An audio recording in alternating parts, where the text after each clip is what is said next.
a 2-mile wait to get past the damn green line.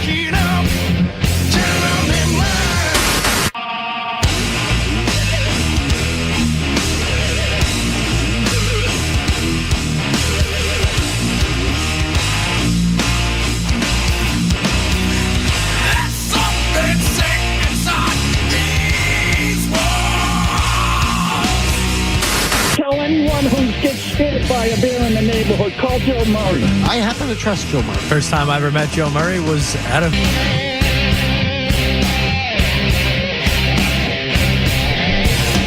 All right, welcome in 98.5 The Sports Hub. I'm Joe Murray with you tonight for a full show. Full show, everybody. Well, I keep saying full show because it's all summer long we've been having full shows. But we will be interrupted soon. Thursday night, first preseason game for the New England Patriots. There'll be no Joe show, but we will have Patriots football right here on the Sports Hub, and you don't want to miss it. And we're going to have it all for you the next couple of days here. We'll be breaking it down on everything that happens with the Patriots, and, of course, who is playing this weekend. I think I want to know that one. We'll probably do that tomorrow here on the show, but a lot to get into today. Red Sox about to get underway over in Toronto tonight off of 2 losses in a row, and their hot streak is semi-ended. And are you concerned? Do you have concerns regarding the Red Sox? You can call in at 617-779-0985. We're on YouTube as well. I just popped on. I see a wow. All right, we already got a crew of people in here. 60 to be exact. What's up, Seaside? We got Willifan, Jackson there. Ryan is in there. Brother Bluto, I haven't seen you in a long time, my man. Hello. And then Ulysses also in there as well. You just go to youtube.com, search 98.5 The Sports Hub. Boop! You'll see us right there. Why don't we get the show started? I'm sorry, Skaz, I did not send you the rundown, so boom, it should be in your mailbox in seconds. And to break down what the rundown is for tonight, everybody, we will do the Red Sox streak is over. Rob Parker out on the Red Sox making the playoffs. Adam Vinatieri taking shots at the Hall of Fame, and Hunter Henry has got himself a new deal. We'll talk to Doug Kyed, Boston Herald, later on in the show. We'll take a look back at that 2024 draft class. We'll have in or out. We'll have the musings. Was Jaylen Brown upset with Tatum over Game 7? What do you think about the turf?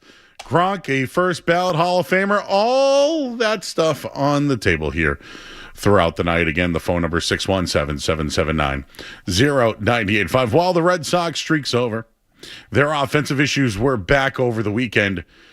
They had a streak of 9 series wins in a row, and it is over. They lost those 2 games to the homeless A's. But going back to Friday night, I just wanted to highlight a couple of things.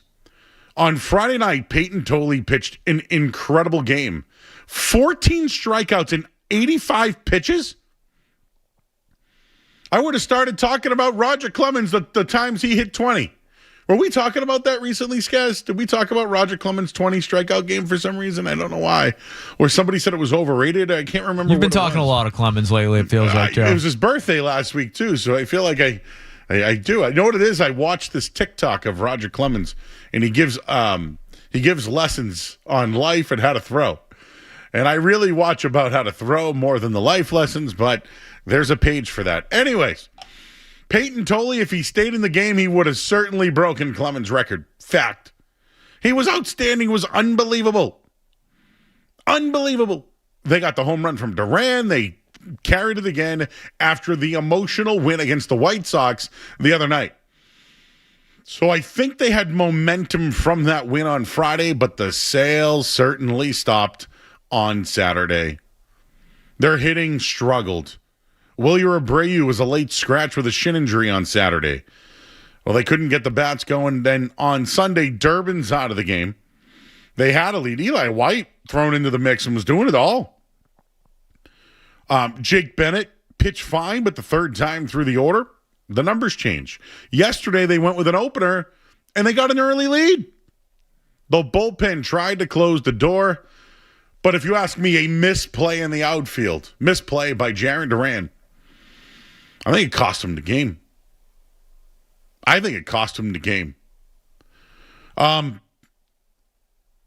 I'm going to give these two losses over the weekend just the things that happened, struggling with runners in scoring position, lack of home runs, that stands out. Like, that's a big deal. That's been a constant all year.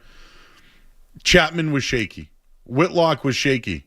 I think Whitlock gets out of it if Durant makes that play, though. Their hitting has struggled a bit. I think it's starting to catch up to them a little bit, meaning the time off. They're going to play 16 games in 16 days. They have peaked. They've peaked. I don't think it's too early. I think last year's team peaked too early, and they backed themselves into the playoffs where they had to go with a rookie out of their rotation. I am concerned about their health and how their innings for the young pitchers carries on. They went with an opener yesterday and had to use Bayo out of the bullpen, and he was good once again. I'm not worried about the pitching. The offense is still the biggest issue. And I don't know. I've been thinking about this. We're going to hear a lot about reinforcements and when certain people come back. And you're going to hear about Adley Rutschman making the trip and potentially being back tomorrow. I think that's huge. But do they go with a third catcher? Do they take somebody out of the bullpen? Can they afford to remove another bullpen guy? I mean, they had to send Weiser back this weekend because he had options. I'm sure it's a hard problem or a good problem to have, like figuring out all those hard decisions. But Rutschman comes back tomorrow. I think that helps out your lineup. I think it protects Contreras. I think it will help Abreu. It will protect probably Caleb Durbin in the lineup. But offense is their biggest issue still. And I know that they average so many runs per game during this streak. It's still the reason why they can lose. And I think their bullpen, although being outstanding this year, and having a Hall of Famer back there, and with Whitlock, it still could be the reason why they're not successful. So I certainly think they're going to the playoffs. I want them to pass the Yankees so they can get home field. But it's upsetting that once again they lose 2 in a row at home. Like, I think them having home field advantage in the playoffs could be the difference. I think it could have been the difference in last year's series against the Yankees. Tonight, I'm already watching the game. They've used a different approach. They're already working counts and walks. They've already stolen second base. I like when they play with that tempo. They have to play that way. They can't hit home runs, although they have and led the league since the second half. Absolutely they have. It's not sustainable. And I wanted to just bring up these numbers. Since June 25th, the Red Sox, when they score 4 or more runs in a game, they're 29-0. 29-0 when they score 4 or more runs a game. When they score 3 runs or less, they're 3-7. Now, that's what? Out of basically 39 games, 29 of them, they score 4 or more. I'll take that every single month. You name it, I will take it every time. But if you're looking for nitpicks or reasons why this team may not go on a postseason run, runners in scoring position. They struggled this weekend. They hit 133. 3 for 21, I believe, was the number. They struggled there. No home runs the last 2 games. And their defense in left field. Their defense overall has been outstanding. But there have been some plays in left field that have cost them games. And we will continue to talk about reinforcements. It might be what they need. I think the team is a little gassed from that, from this little trip that they've had, this long little winning streak, but not to mention that game the other night against Chicago. I think they're still trying to bounce back. There was a lot of things that happened from that game. And, we're still waiting on some other guys. Wilson Contreras, is he right? I think it's... Oh, and by the way, how about that reaction for Wilson Contreras over the weekend? We'll have that and more. We'll also hear from Rob Parker. Thinks the Sox won't make the playoffs. But again, we're talking about Rob Parker here. I want to give you the pace, what they can do the rest of the way, and maybe just some things to think about as they head into this little bit of a road trip here. Toronto tonight, Pittsburgh. They got the Diamondbacks. Like, they got a favorable schedule. and reinforcements may be on the way. All right, we'll leave it there at 617-779-0985. Your thoughts on the Red Sox and the Patriots. Did you hear Adam Vinatieri this weekend? How about Hunter Henry? We'll get into all that on the show. We're here till 11 o'clock. I'm Joe Murray, 98.5 The Sports Hub. More Joe Murray coming up on the Sport.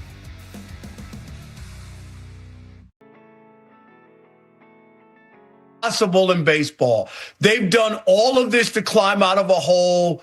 They're in the mix now, whatever. One bad week can send this thing going the other way. They can't keep winning at this clip. Well, no one can win at this clip. However, they're a playoff team. You said they're not a playoff team when they were down and out.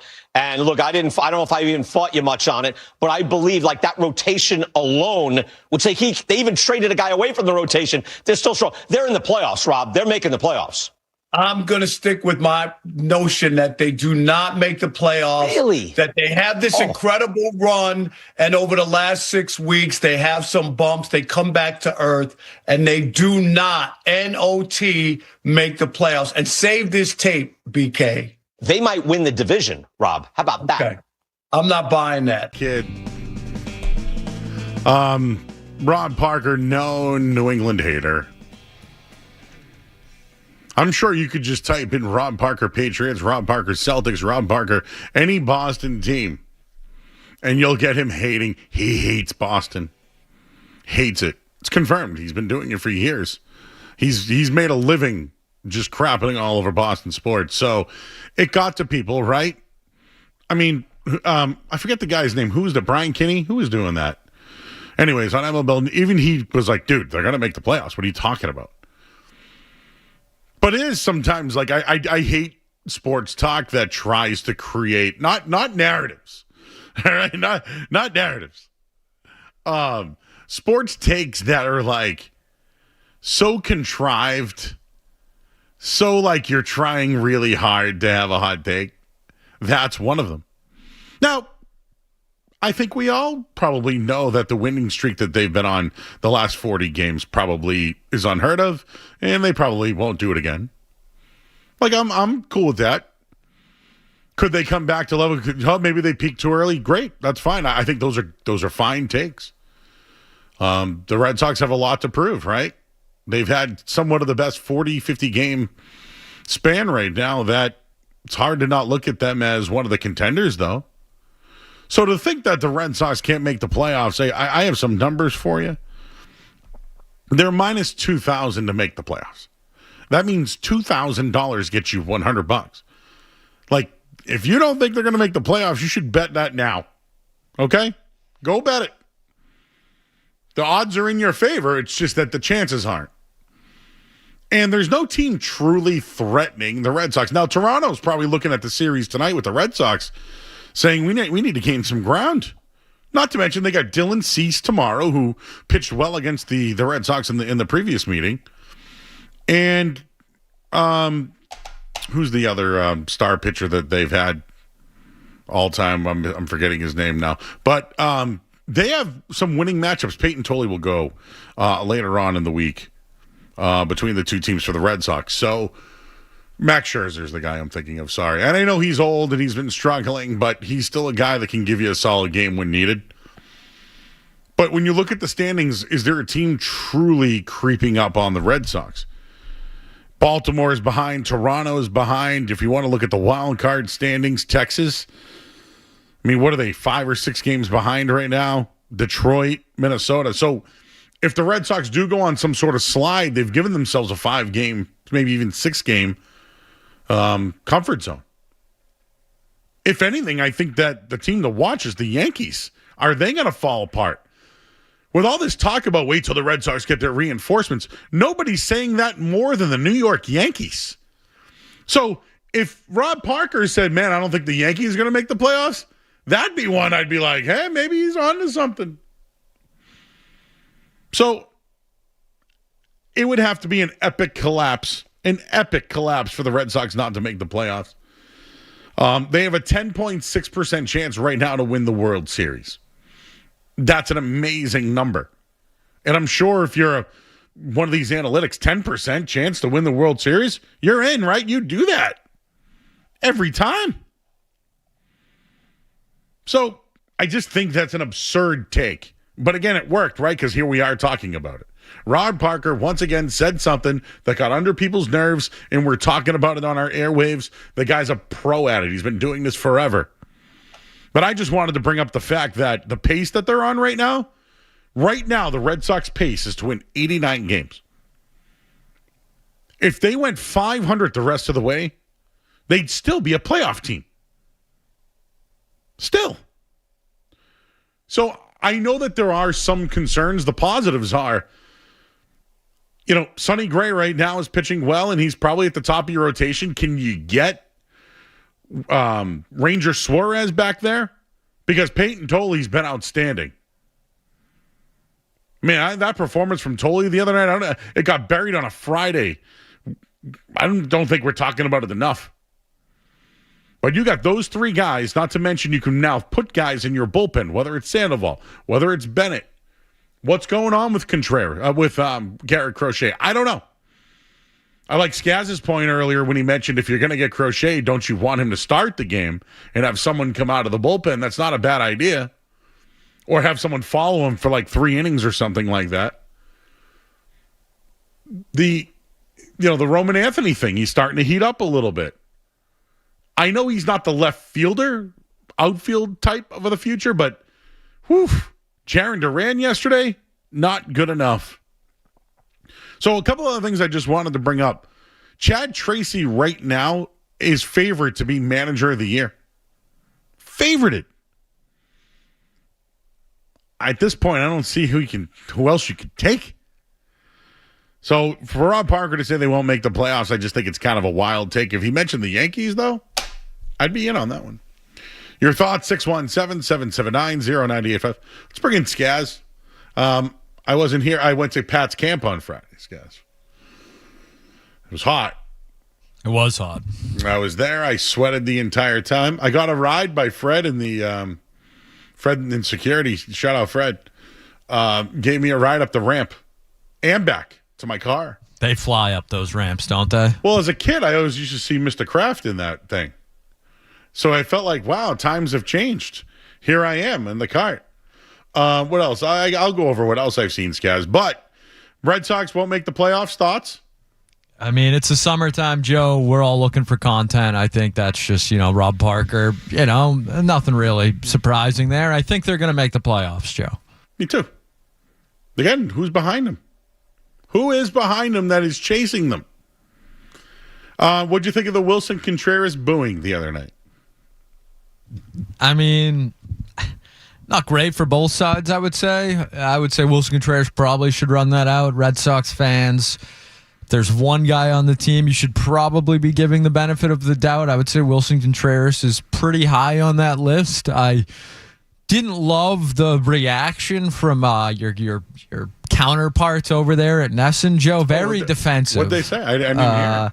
I saw Will Middlebrooks getting on Twitter and going after the fans. He was going after Sean McAdams' reporting. Oh, which yes. To me seemed like just a report. I heard our old friends across the street on the midday reading it, and Will Middlebrooks very upset that they were even discussing it at all. I didn't think they really even made opinions or theorized anything. They simply read the story, and I believe Will Middlebrooks' response was something to the effect of Jesus H guys or something like that. So I don't know. I think Sean McAdams pretty plugged in with the Boston Red Sox. I think he's been doing it for some time now. So simply reading the story shouldn't have your backs up that much, I would say. I'll read a piece of the story. Please. But for those that don't understand, Wilson Contreras took a 99-mile-per-hour fastball off the helmet the other night. I think he stayed in the game for a little bit, then came out. He then was battling maybe an illness. He wasn't right. Then he played over the weekend, and he didn't run out the ground ball. Running out the ground ball did nothing for me, actually. When I saw it, I just didn't care because I was understanding that the guy could be concussed or have some sort of symptoms going on. Because I'm a human, Skaz. I see sports as being a human as well. So the whole him feeling ill or hearing about it, I have like feelings for him playing through that. And if anybody has played with emotion or played through injury, it has been him this year. So yes, but here is what Sean McAdam wrote, Mass Live. Part of being a leader means making public appearances, pointing out that Wilson Contreras has repeatedly declined to speak with the media lately. I have to disagree with. Sorry. So he hasn't spoken to the media. Do you think he hasn't spoken to the media because he got hit in the head with a 99-mile-per-hour fastball and really is maybe getting, I don't know, treatment, work? So then why is he playing? Well, that's a good question. Hasn't exactly looked right out there since he got hit in the head. Well, they can't retro him or anything either, right? I think that would be a bad look for the organization if a guy did get a concussion and then you repeatedly sent him back out there. Maybe he hasn't had a concussion like the medicals. And again, Skaz, we're talking about Red Sox and their medicals. I don't want to do that. But Well, they're not very good. But at it might be. This is where the conversation comes in, right? Why is Wilson Contreras playing if he's not right? I don't know. I'll watch him tonight. He has struggled. I bet him to walk again tonight because he's been. That's all he could do. He's batting like 200 in his last, 30 at bats or something. It's a good point. Like, I know that this stretch is important, but you have a 6-game comfort level in the standings. Like, I mean, you went 4-0 when he got suspended. Didn't they go 5-0 without him? So what are they worried about here? Thought that one was interesting. What else did I have? Oh, did you see Jarren Duran in left field, Skaz? I did. Unfortunately, I've seen a lot of Jarren Duran in left field. I think he cost Whitlock and the Red Sox the win. That's my take on that. Whitlock wasn't great. But I think he cost him the win. How about Chapman? Yeah, I'm starting to get a little worried about our friend Chapman there, Joe. Slipping a little bit, I think, is the word I would use. What do you do if Chapman is not shutting the door at the end of these games? You're kind of in a little bit of a precarious spot there, Joe. I thought this bullpen was their strength. I think it is. I mean, why, dude, what's up with Slayton? What's going on? Well, you know what? It cost him yesterday, right? I still think the left fielder cost him the game. I still do. But the closer back there hasn't been great. It hasn't been great of late. Oh, and guess what? Adley Rutschman came. He's on the road trip. So he's came on the... I'm sorry, Joe? He came on the road trip. He has come along with the team on the road trip. It's early. Yes, so yeah, people weren't expecting him to be back so soon, Skaz, you know? I didn't know that. Anyways, last week, Riley will appreciate this. We did a social about it. What would be your nickname for Adley Rutschman? And so we posed that today on our Nesson show, Boston Center of the Chat. And I feel like we need more of a Boston name. Like, like something more like New England, Boston-y. You know what someone sent out to me, and I kind of like it, Skaz? You're not going to like it already. I already know. The Deckhand. I don't know what it is about that. It's like Gloucester Deckhand. Sorry? The Deckhand. Oh, I don't know, Joe. Like Gloucester Fisherman? No, you don't like that one? I kind of liked it. Addy Daddy's another one. That was yours, right? The Addy, the Daddy. I mean, he went to Oregon State. Can we call him the Beaver Basher? Joe. It's a Monday. I don't know where your head's at, bro. I'm talking Red Sox. Anyways, feel free to join us at 617-779-0985. Now, I want to play some Vinatieri clips on the other side here. All right, I thought there was maybe a little bit of problems between the two sides. Oh, boy. It's a lot worse than I thought. We'll take a quick break. I'm Joe Murray, 98.5 The Sports Hub. Sports Hub headlines. All right, Red Sox and Blue Jays currently underway in Toronto. Sonny Gray getting the start tonight, looking to stop the Red Sox 2-game losing.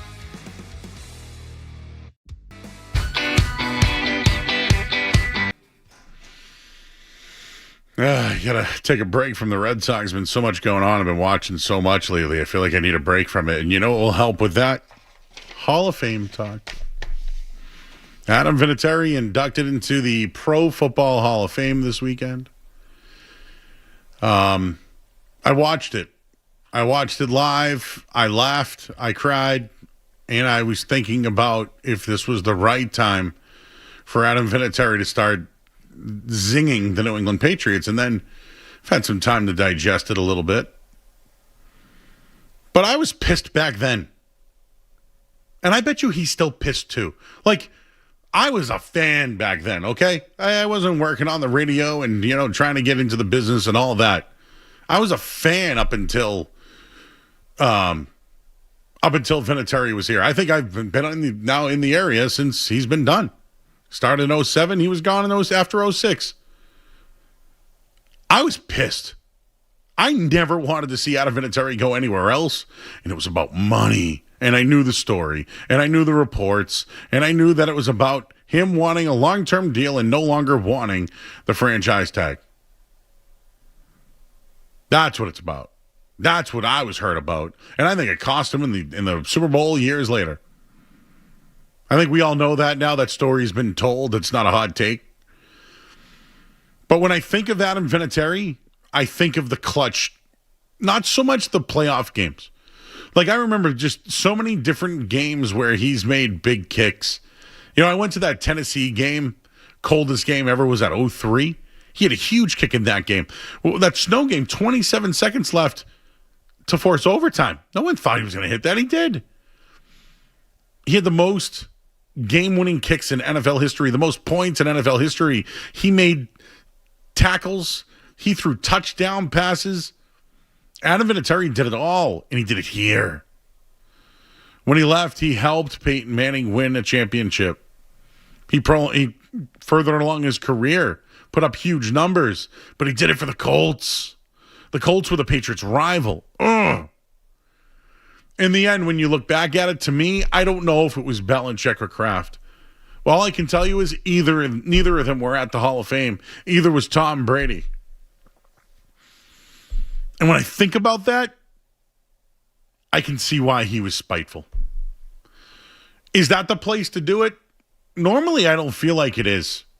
I feel like when you're in that role, you're in the Hall of Fame induction speech. Do you really want to go low blow? But again, who cares about moral high ground anymore? Remember Michael Jordan when he got into the Hall of Fame? He was going at everybody who ever doubted him. So let's hear a couple of these, Skaz. Why don't we, so we mentioned Bill Belichick wasn't there. Did you hear any of this, Skaz? Of course, Joe, yeah. I want to know which one your favorite was. Let's hear why Bill Belichick wasn't there. Sure. Unfortunately, Bill couldn't make it here today. There's a lot going on at UNC right now. He may be on a recruiting trip right now looking for the next Lawrence Taylor. I thought it was because training camp had already started. But in truth, it's because he's judging his girlfriend's cheerleading competition. Yep, that's right. It's a little tacky. But you know what? When has Adam Vinatieri ever gone after the Patriots? When's he ever done it? What else? Do we ever find out about, was Mr. Kraft there? I know he was member of the franchise tags. How many times we talked about that? I don't know. Belief in yourself is your strongest weapon. Fear and doubt are simply down payments on problems you may never, ever face. The only fear I really ever had was getting franchise tagged a fourth time by the New England Patriots. No, that's not a zinger. Like the Belichick one, cheer, like whatever, that one, ooh. To every coach, trainer, equipment manager, strength coach, nutritionist, front office member, security guard, ball boy, doctor, every person behind the scenes, thank you. Championship organizations aren't built by stars. They're built by people whose names rarely make headlines. Except Maybe one ball boy? Dorito Dink. Oh, Skaz, that's cheating, right? He went after the cheating scandal or Deflategate. Unfortunately, Bill couldn't make it here today. Already had that one. Any others in there? Is there another? I was lucky enough to play with the greatest quarterback in Patriot history. Unfortunately, he was unable to make it here today. Drew Bledsoe. I had a few more Tom Brady jokes, but I was afraid that he'd run up on the stage and maybe give me a Will Smith like he did to Logan Paul last month. Are people actually upset about this? In the moment, I thought it was so I didn't hear all of it. I only heard the Belichick one at first. When you get the highest honor, Skaz, you can say whatever you want.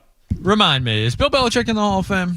He is not. Okay, so Adam Vinatieri gets to say whatever the hell he wants. Robert Kraft's not in there either. Yeah, and I think that's right at this point in their careers, I would say. They both all deserve it, but Adam Vinatieri getting there before both of them is very funny, and him being able to take those shots at them, the only time he's ever going to be able to do it, and he goes out of his way to tell you Belichick is the greatest coach of all time and how Kraft built the Patriots. Are people, I heard calls today, people were actually hurt about this. That a kicker took shots at, I don't know, the biggest D-bag in the history of the NFL? What? Bill Belichick was a tool for 25 years. Disrespected everybody. And now, guess what? He can't get into the Hall of Fame because they had to let Roger Craig in, and Belichick pissed off everybody in the entire sport at the collegiate and NFL level, and now he's getting made fun of by a kicker at the biggest night in, talk about a guy that revels in NFL history and his place in the game and all that, and now on the biggest stage for the history of the sport, he's a punchline. So I'll be honest, and then I'll again, no moral high ground, right? I thought it was a little tasteless for the Hall of Fame, but why? Well, at first watching it, I didn't think of it as like that. I went, ooh, he took the low blow on Belichick, ooh. But then he did the Kraft thing about the franchise tag. So Skaz, he didn't just do one punchline and then a loser move. Oh no, he got everybody, and in a way, I went to the game when he returned, Skaz, and he got booed, and I was pissed. I was so pissed off because, that's Adam Vinatieri. That's the guy that helped you win championships. So booing Vinatieri to me is stupid to begin with, and I do think letting this bother you is dumb too. And I told you, at first, when I first heard the zinger about the Belichick one, I went, not sure if it's the place. But he was consistent with it, and I think that, I don't want to use the Godfather analogy of the five families, but I think he got everybody, and I think he made his point that he went in as a Colt. He loves the Patriots, and went on to, like you said, say that Kraft's the best, and that all these guys, but they're still blood. I think he took it easy on Belichick and Brady and Kraft. I think they got away pretty scot-free in this thing, if you really want to be upfront about it. They didn't show up. That's the biggest slap in the face to Patriots fans and the organization. You want to talk about Adam Vinatieri going in as a Colt? That shows you why. These egomaniac losers who, have, let their post-football careers, and I'm going to call Belichick in the post-football era of his life because what he's doing at North Carolina is not football. They've tarnished their legacies, and you could say greatest coach, greatest quarterback of all time. No one is ever going to debate that. Tom Brady's the greatest quarterback ever. Bill Belichick's the greatest head coach ever. They're babies. They're childish, immature, egomaniac babies. No one outside of Belichick and Brady meant more to that era of Patriots and becoming the dynasty than Adam Vinatieri. And Bill Belichick, who stumped and talk about fullbacks and special teamers any chance he got to honor the history of the game, and would go on and on and on and really just BS his way through press conferences to make it look like he was a genius. He gets a chance to honor one of the great players, the greatest kicker in the history of the sport, a guy who the most points in the history of the sport. There ever was a guy for Bill Belichick to go to the Hall of Fame for. He was an effing special teams coach. That's how he started. And he can't show up in Canton, Ohio for the greatest kicker in the history of the sport, the greatest special teamer in the history of the sport, for a guy who's, made us all gag on listening about special teams for 30 effing years. So if anyone's upset with Adam Vinatieri, take a long look in the mirror. Bill Belichick and Tom Brady were the ones that embarrassed themselves this weekend, not Adam Vinatieri. That's probably the reason why nobody should say exactly how they feel about the Vinatieri thing. I think it was the only outlet he had to actually take a shot, and he did it almost respectfully. He didn't lie. He didn't say anything that wasn't true. He didn't lie. He made it as a joke to be like, hey. And you know what? From everything I heard, that's the kind of guy he was. Like, real nice, respectful guy, funny, It's unfortunate that Adam Vinatieri had no representation from the three of them. It's unfortunate, and I'm sure he's fine. Unfortunate's way too light of a word. I think it's an embarrassment to the Patriots organization, and it's on them. It's not an embarrassment to the organization. They brought the embarrassment. You didn't show up for Adam Vinatieri's Hall of Fame. What the F are we doing? So next year, what? They're going to show up with their pom-poms out for Gronk? A guy who couldn't stay on the field and tried to leave, or, faked his retirement because you tried to trade him for the betterment of the team? They're going to make a whole thing of it on Patriots.com, and they'll, oh, yeah, dude, who's going to go to the house? Who's going to tell Gronk that he's gotten in? No, really, who's Jonathan? Who are they going to send? Bedard? I'm kidding. I love you, Bedard. I saw you Friday. It's all good. Oh, yeah, dude, they're going to do it next year, man. It really is an embarrassment that none of those guys came. And you know what? He did go in as a Colt. And this is probably one of the only times I'll say it. Good for him. You proved his point. I've said this for years as a Colt, and I don't know if it was like, how people just like, yeah, man, he was great and like whatever.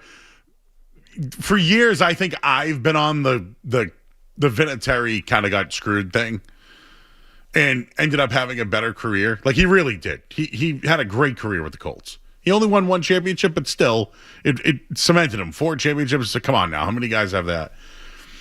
Really bad look that they weren't there. And you want to know what happened too, Skaz? Because I threw it in our Slack channel. They announced, I think today, that Adam Vinatieri night is going to be against the Raiders this year. Think we can get Gruden to show up for that one? See, I think he would. Like, what I'm trying to say is Gruden was pissed that night, right? In the call, hey, listen, right call, bad rule. Do we all agree the Tuck rule? Right call, bad rule. They got it right in my mind. They got it right. It was just a bad rule. And they got rid of it. But I bet you Gruden can have fun with it. I'm sure there are guys that could come there that day and have fun with it.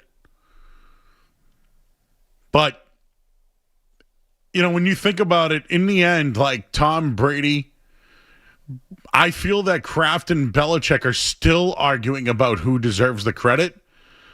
The one thing about Adam Vinatieri, I don't think he'll let any of them get the credit for what he did. And what I really like about Vinatieri was he really talked about Parcells, Skaz. I don't want to get too personal with you on that one. No, I like that. I thought that was a great point. He brought him up. He mentioned Drew Bledsoe. Like, they were the constant until the new Belichick, and I know those, like, dude, Ted Johnson says the world about Adam Vinatieri. There are other players that absolutely love Vinatieri. They said, he even mentioned in his speech that, like, most punters and kickers are off to the side. That dude was on the sideline at practice and like watching the drills and things of that degree and watching them do like, their 7-on-7s and everything. That's the one guy that they can't take claim to if you really look at it. Right? Like, yeah, Belichick was the special teams coach, but it was Parcells who found him.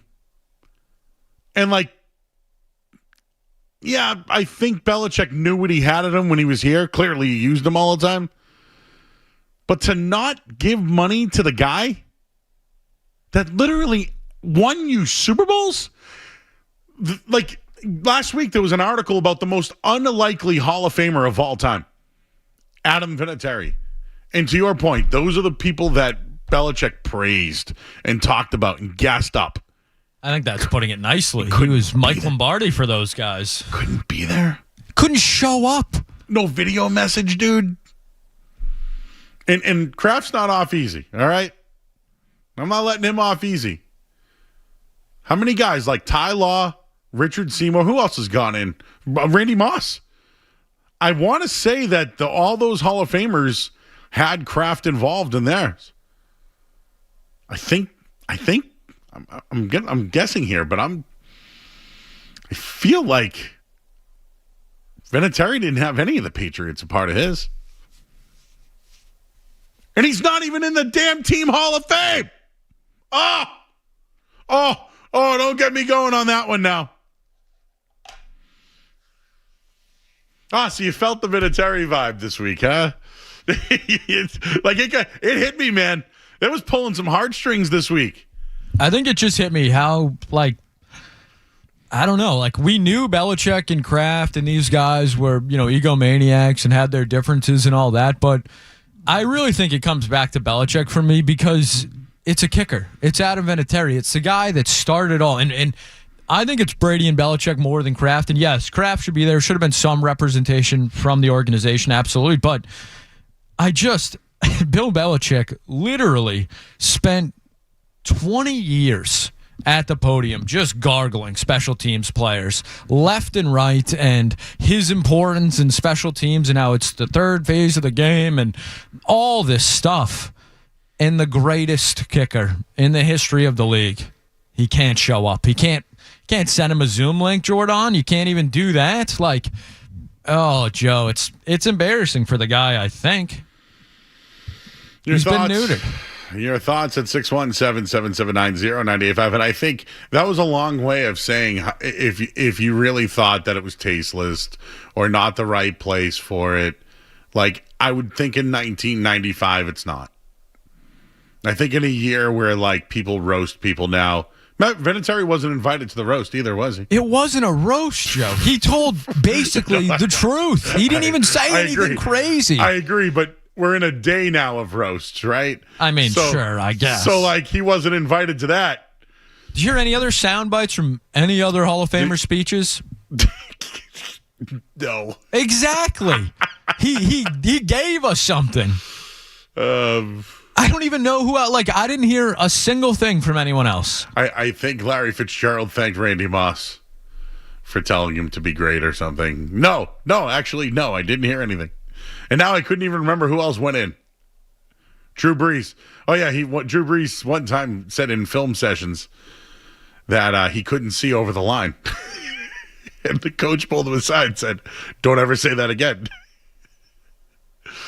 So, yes, Drew Brees could not see over his offensive line. True story.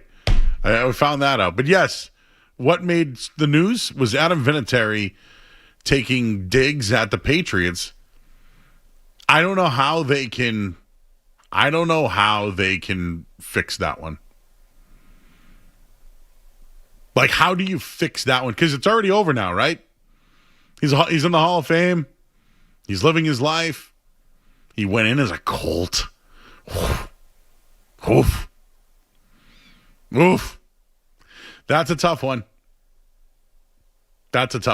Maybe they'll put Bill Parcells and Vinatieri in together.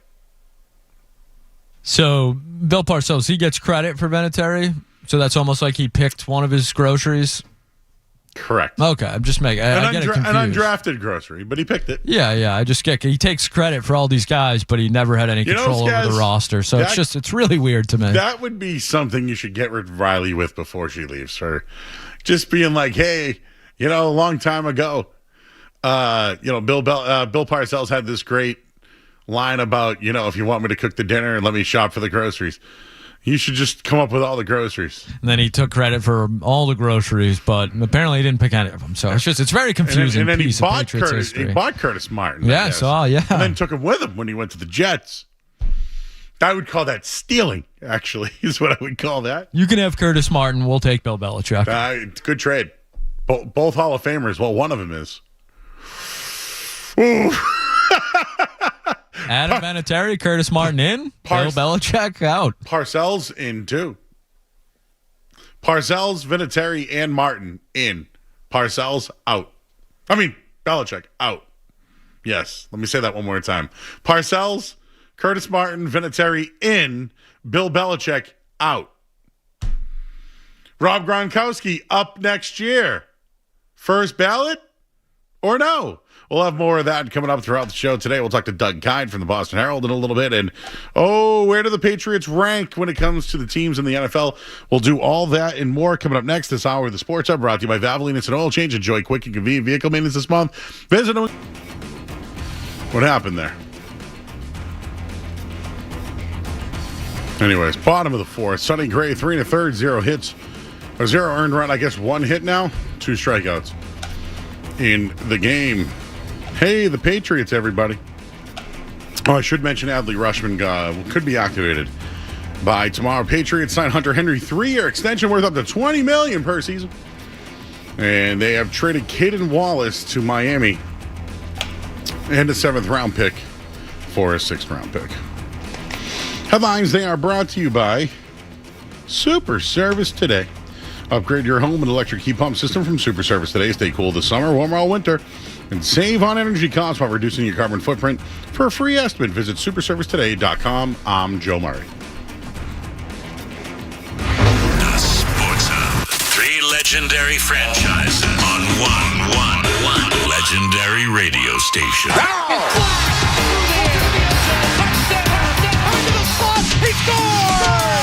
It's the Sports Hub. Everybody, the Patriots are always in the news, right? Well, for good reasons, I guess, these days. And, well, I saw this one a little while ago. I wanted to pull this up here. We'll talk to Doug Kyed, by the way, coming up in just a bit from the Boston Herald. And USA Today has released their top NFL teams heading into 2026. Not sure if you saw this list, guys. I'll bring you in on this one. Would you say that the Patriots are a top 10 team heading into 2026? I would say yes. Me too. That's not being Homer or team off for Super Bowl or any of that. I think they have a great coach, great quarterback, good offensive coordinator, a defense that has one of the best corners in the league, two of the better defensive linemen. They got pass catchers everywhere. They can run the football well. And again, quarterback, right? Ranked 8th, I believe. 8th. Went from 22 to 8. So the number 1 team, according to USA Today, the Los Angeles Rams. Number 2, Seahawks. They're going to knock each other off, by the way. 3rd is the Denver Broncos. That's a little high to me. 4th is the Buffalo Bills. So where would the Patriots be? If all those teams were ahead of them, sure, 5? How about the Bears? How about the Texans or Patriots? Texans? Then the Patriots beat the Texans in the playoffs? Where are the Eagles, Joe? No Eagles. 7, San Francisco 49ers. Where did that come from? Huh? 8, Cincinnati Bengals. 9, the Dallas. 10, Detroit Lions. USA Today. I'm sorry, but to me, there's 3 teams that are glaringly missing from that list. Definitely the Eagles, definitely the Patriots, and who's your other? I think Jacksonville should probably be on that. They're better than the Lions, the Cowboys, and the Bengals. I'd say they might even be better than I think the Jaguars are a top 10 team in the NFL. Is that crazy to say? What about the Chiefs? Sure, the Chiefs should probably be there as well. If you want to give me the Mahomes thing, but they have Kenneth Walker. They made some moves. Sure, like if they're 11th, 12th, fine. Conversation, yes. I mean, I'd definitely take a team with Patrick Mahomes and the Chiefs defense over, I don't know, Brock Purdy or Dak Prescott and Jared Goff. Again, USA Today made a choice to not put the Patriots in the top 10. Or the Eagles. And yeah, I would just say this. I'm not black because the Patriots. I'm not doing that. I think it's a flawed list. I think that list sucks. Sorry, USA Today. But I don't apologize. Your list sucks and it's flawed. Why the love for Dallas, by the way? What is it about? What did Dallas do, Skaz, that you can tell me that they're a top 10 team from a non-playoff team to a top 10 team? Just how does that work? Or did they make the playoffs last year? No, they didn't, right? I mean, they signed the safety, Jalen Thompson. Yeah, I'm trying to think of what they did this offseason. The list sucks. The Patriots came in at 11th, just in case you wanted to know. That's a flawed list out on your list. I think your list stinks, USA Today. And then Dove Kleiman posted it. So take that for what it's worth, but it's what I saw today, and you know what? I disagree with it. I don't like it. That's the list, and I don't like it. Anyways, going to talk to Doug Kyed coming up in a minute, but I know some people want to talk. Let's talk to Brendan in Marshfield. Brendan! What's the story, buddy? How you doing? You there? Yeah, can you hear me?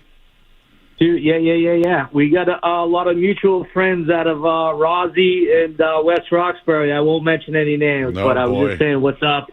Word. Dude, I just wanted to bring up, that Vinatieri, do you remember he tracked down, what's his name, on the punt return, he tracked down, what's his name? Herschel Walker. And tackled him. Like, dude, he was the best punter ever to play in the league.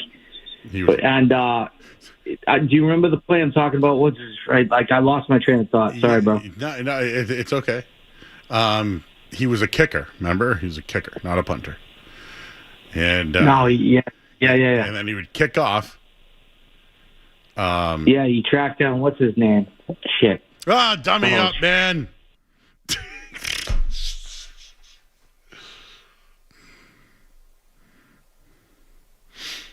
Yeah, I'm boys with your boys from Rossi. I should have hung up then, Joe. I should have known. That's the biggest giveaway that we're going to get a swear of all time. Hit rate's about 99%. It's the hit rate is very well right now. What's Charlie in Rhode Island got to say? You listening? I have to. Are you listening, Joe? Joe. Yeah. Yeah, all right. No, I love you. You're a good dude. But you're wasting our time quoting from the USA Today. They're junk. Stay close to home. The Herald, the Globe, whatever you want to quote. But the USA Today, I get it. It's kind of a joke. What's worse? USA. Hey, real quick, Charlie, because I know you're coming up me about my sourcing. No, I'm just saying the USA Today. Come on, man. Well, let me ask you. Let me ask you a question. Damn it, will you let me ask you a question? Rob Parker or USA Today? Give me your choice. Next thing you're going to talk about Bob Nightingale. You didn't answer the damn question. Do you want Rob Parker? Do you want Rob Parker saying the Red Sox aren't going to make the playoffs, or do you want USA Today leaving the Patriots out of the top 10? That's stupid. I get it, but I think you took a long time to get to the point, bro. I would rather hear Joe Murray's opinion than fucking. There we go again. What a jerk! What a jerk off! Can I say that? Sorry. You know what, Sky? Let him build the show. Let him build the show. My favorite, I don't know about my favorite, but I do enjoy the callers who are upset, but do want to, backhanded compliment you. I'd rather... Oh, you're great. You're great. I love you. Yeah, I'd rather have Joe Murray's ranking. Why are you giving me your rank?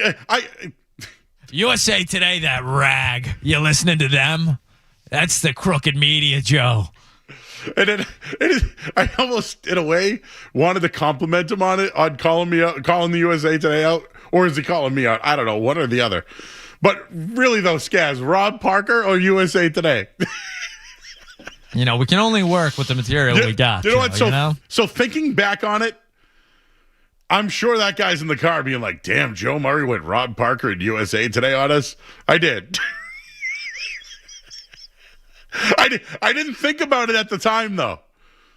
But you know what? Going forward, Skaz, when you really want to rattle some cages, we got to look up what Rob Parker's doing, and we got to look up what USA Today is posting about local stuff. Hot start for a Monday night. It pisses everybody off. Back-to-back dumps on a Monday night. Back-to-back dumps. Oh, Street Team Joe would have appreciated that one, huh? Back-to-back dumps. Man, the swears, huh? So he'd rather hear my opinion than USA Today. Well, you know what? Would you rather hear Boston Herald's opinion? Doug Kyed covers the team? Bring in a real reporter, Let's Joe. bring in a real reporter. We'll do that next here on 98.5 The Sports Hub. More Joe Murray coming up on the Sports Hub.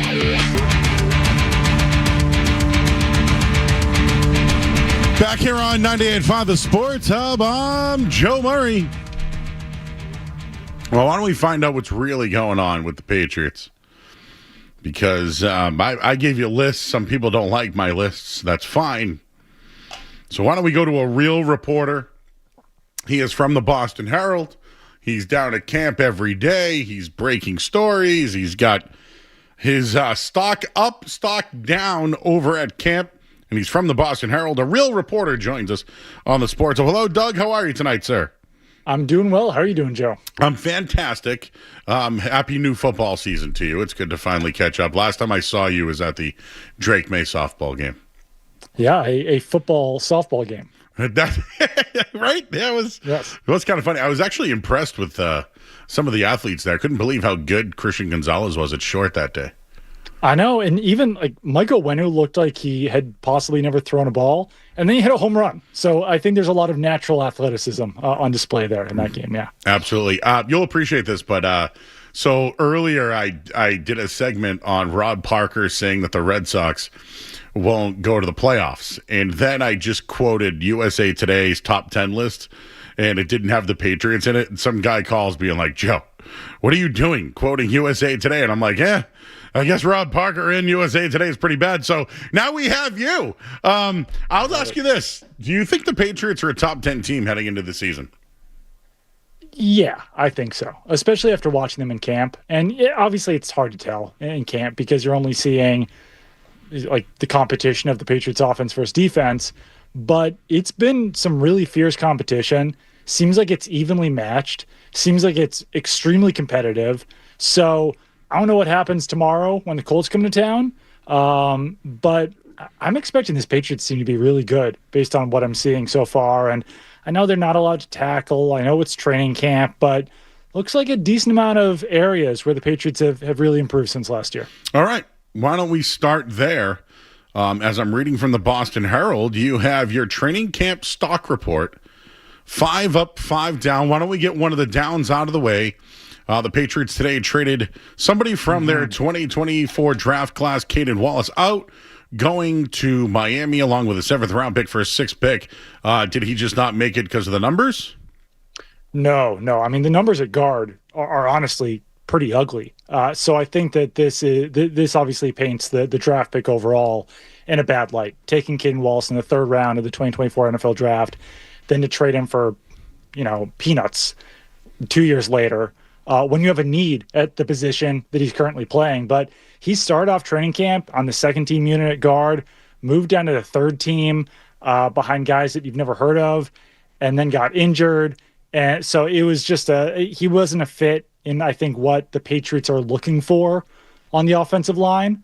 He had already switched positions from tackle to guard, didn't land at guard, barely played throughout his Patriots career. So ultimately, Patriots are pretty fortunate to get anything out of Kyed Wallace, even if it is, a 2028 6th-round pick, trading a 2029 7th-rounder along with Wallace. But, yeah, I could kind of see the writing on the wall here. Didn't know he would be cut this early, but he wasn't going to make the team. I know we wouldn't do this during the regular season, but Wallace at Penn State, man, Olu Fashanu on the other side, him on the right, like he was – and this is probably the transition right from college to the NFL.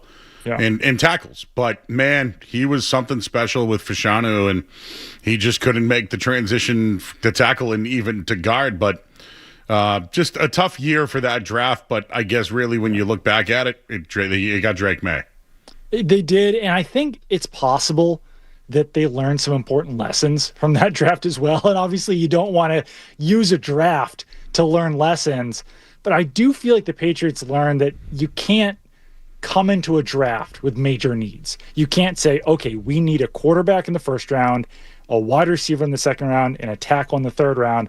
Because if you're that straight, like if you aren't flexible going into the draft, that's how you wind up with Jalen Polk in the second round, and then Caden Wallace, who was the 14th tackle taken in that draft at 68 overall. That's just, you can't be taking the 14th tackle in the draft at the top of the third round. There was just way too big of a run on tackles before they took Wallace. All right, Doug. Well, you said that you've seen some positions get secured or upgrades. I'd love to continue this 5-on-5 list, but why don't you start off? What are some of the areas or guys that you think are jumping out at camp to you? Yeah, I mean, I think wide receiver is definitely one where the Patriots have improved, and obviously we know about A.J. Brown, but Romeo Doubs is starting to make some plays out there as well. And when you've got a competition for the third spot between Demario Douglas and Kayshon Boutte and Mac Hollins and Efton Chisholm, and maybe Kyle Williams gets into the mix as well, I think that that's going to garner better results because all those guys are going to be trying to outperform the other ones. So I think that's a major area where the Patriots improved, where you saw Stephon Diggs have 1,000 yards last year, but you never really knew what player you were getting from one week to the next. I think Romeo Doubs he can't replicate exactly what Doubs did, but A.J. Brown definitely can. And just the fact that you're talking about two players who could potentially replicate what Diggs did is a really good sign at wide receiver. So I think that's the biggest area of growth they've had. But I also expect some growth from the offensive line as well. Will Campbell has had a solid offseason so far. I think that Jared Wilson's move to center is going to help him a lot. Elijah Vera Tucker, as long as he stays healthy at left guard, that's an area where he improves. So those are the two that the Patriots really needed to improve, and I think that they put a lot of resources into it, and so far it looks good. Just to ask about Lomu. He says all the right things. I was there Friday. He was playing left tackle that day. I thought he's been winning some of the matchups there. What are your thoughts on the rookie first round tackle? Yeah, I mean, it's been a little shaky in the one-on-one so far, but he did a lot better today. And yeah, they are moving him around now finally. Like you said, he's been at left tackle a little bit more recently. Primarily played right tackle early in camp, and Vrabel said that he might get some snaps at guard as well because, like I said, that is just an area where the Patriots need a lot more help. I think they'll probably use tackles as guard depth this year, and Caleb Lomu will probably be one of those. So maybe we see that against the Colts this week. Maybe they wait until next week on Monday and Tuesday before the Eagles come to town. But if Lomu's got flexibility to go from right tackle to left tackle to guard, that would be a big boost for the Patriots because that's really solid depth to have as a first round pick, as a backup offensive lineman overall. Do you think they need another just, I guess, guy that can play guard and tackle? I know last week they had Van Wart in there from the Giants. I know he's 36, but he doesn't miss any snaps. Could they go after somebody else after these preseason games? I think they definitely could. I think that's an area where they could look to add a guy on waivers. Just because, I mean, at guard right now, the backup, like Ben Brown is going to be your backup center / guard. But behind him, you have James Hudson, who's a tackle. You've got Andrew Rupsich, who was a practice squad guy last year. And then, as I mentioned earlier, a bunch of guys that no one's ever heard of. So unless you've got a lot of faith that James Hudson can play guard and move from tackle, where he struggled last year as a tackle, or if you think that Andrew Rupsich is going to take this major leap this year, I think that's definitely an area where they could improve the roster, claim a guy. Someone out there is going to have better depth than what the Patriots have as a fourth guard right now. Let's just stick to the offense. And we're talking with Doug Kyed from the Boston Herald. I'm reading his guys that are up and down. You also wrote about the third running back situation. Mm-hmm. I didn't notice much when I was there on the third running back. I saw Land Larison running around a little bit. I was looking for Miles Montgomery because I really like that kid. Yep. And I didn't see much of Land Larison, I guess. What's going on there with the running back position? Yeah, Larison started camp as the favorite to win that third running back spot. But then once Terrell Jennings came off NFI, he started taking all those third running back reps. So looks like Jennings is the favorite right now.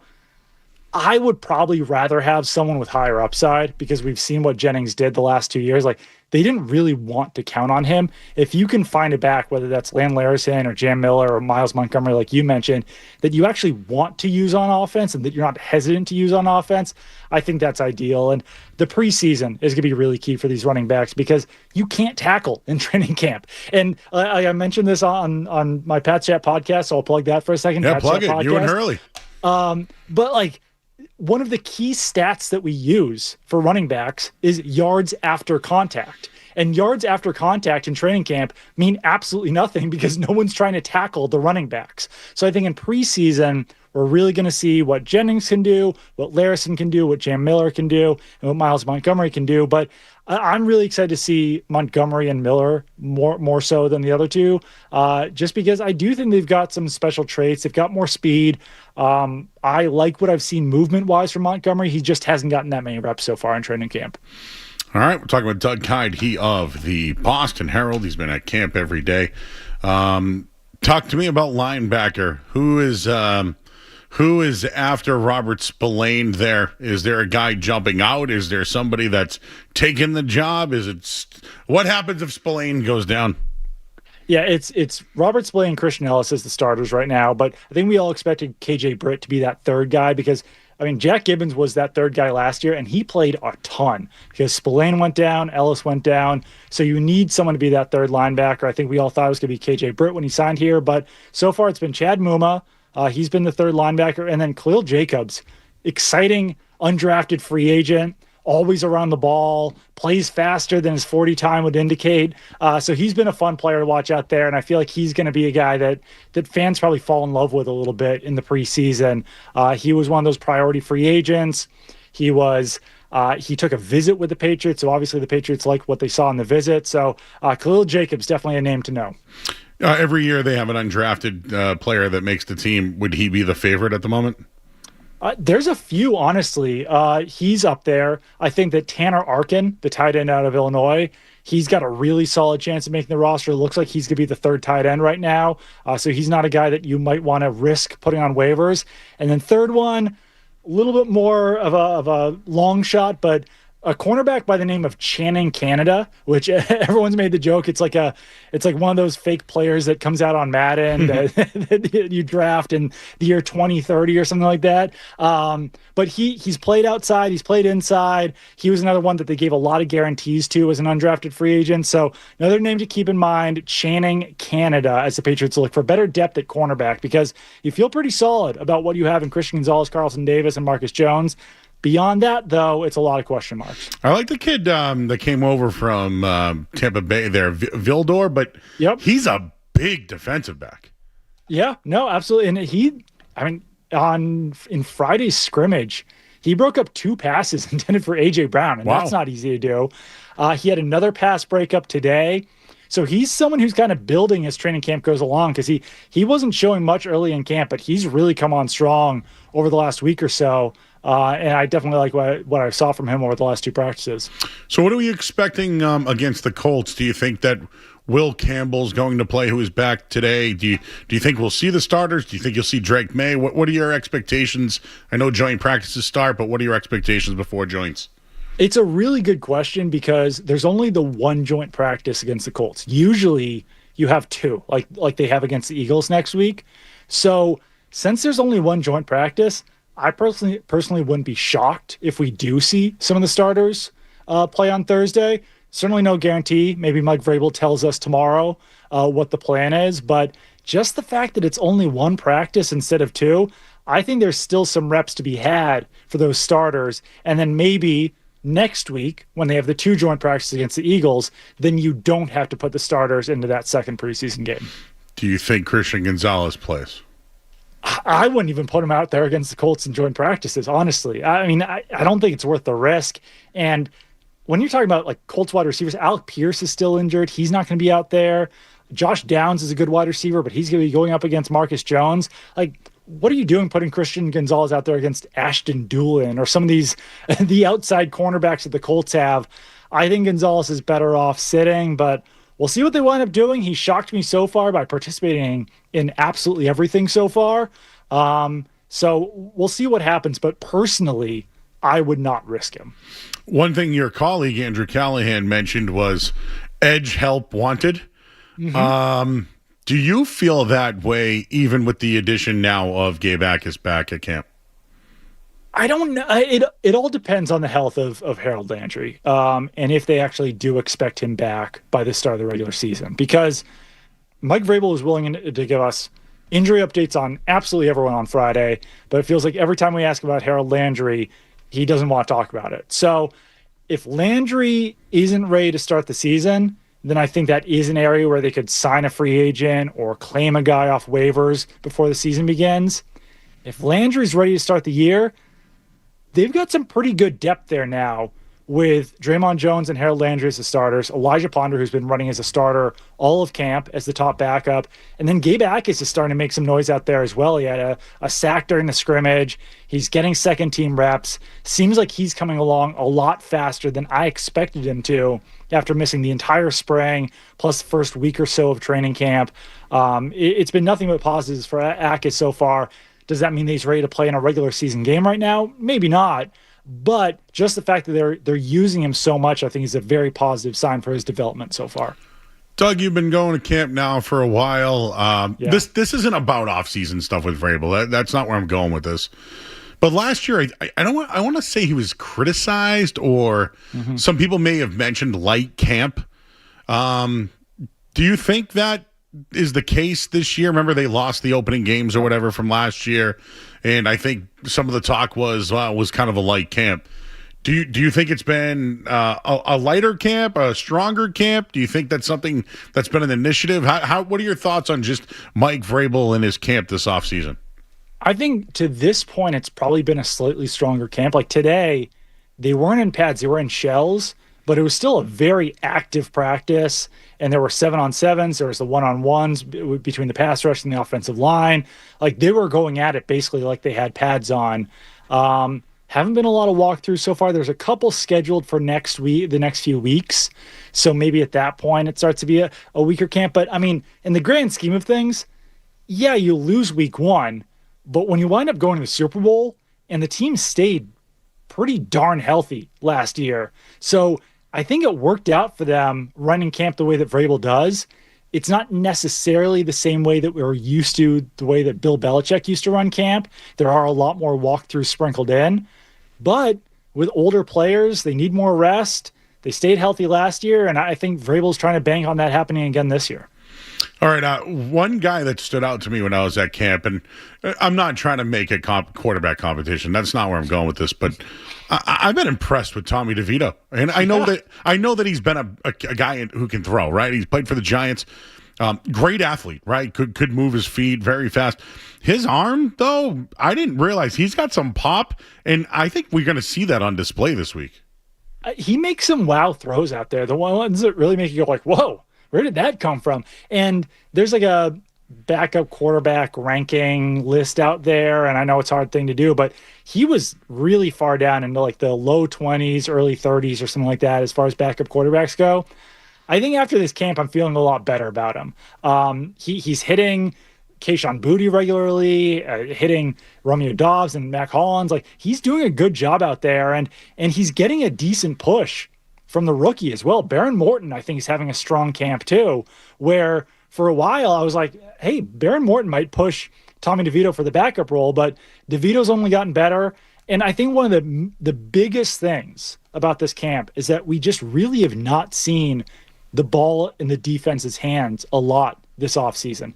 Very few turnovers from the quarterbacks, not a lot of interceptions whatsoever. And this defense is doing a good job. They're limiting the offense. They're getting pass breakups. But these quarterbacks are not putting the ball in harm's way, which is a really positive when you've got a couple of young quarterbacks in there. Not to mention year two of Josh McDaniels, which, again, I've never been. I mean, I don't want to say I'm an offensive coordinator hater, but I have definitely been very critical. But I think it's so critical for that whole crew, whether it's DeVito now being the backup or even bringing in a rookie, having Josh McDaniels in the system. I think I'm expecting less turnovers. Like maybe May doesn't have the year that he had last year, but right. I think they're going to run the ball more. That's why I wonder about, like, last year it didn't matter about a third running back, right? Or when they did, Jennings actually ran the ball pretty well on the goal line. But I just, this year, man, bringing in a fullback, I'm excited for what they're going to look like in short yardage situation, which brings up Hunter Henry. Hunter Henry got his extension today. I'm glad they got that one done. He was kind of going into the last year. They had an injury already at tight end, and now Eli Reardon's looking pretty good here. So Hunter Henry, retire a Patriot? I mean, that's the way it looks right now. And honestly, it looked like a pretty good bargain for the Patriots as well. 2-year, $16 million deal worth up to $20 million. A lot of it's guaranteed, which is great for Hunter Henry. I think that's what you really want as a veteran player when he had no guaranteed money left. So this gives him those guarantees. But like, even if he is good this year, then not as good next year, like, it's still a pretty good bargain for a tight end of Hunter Henry's caliber. So worked out for both parties.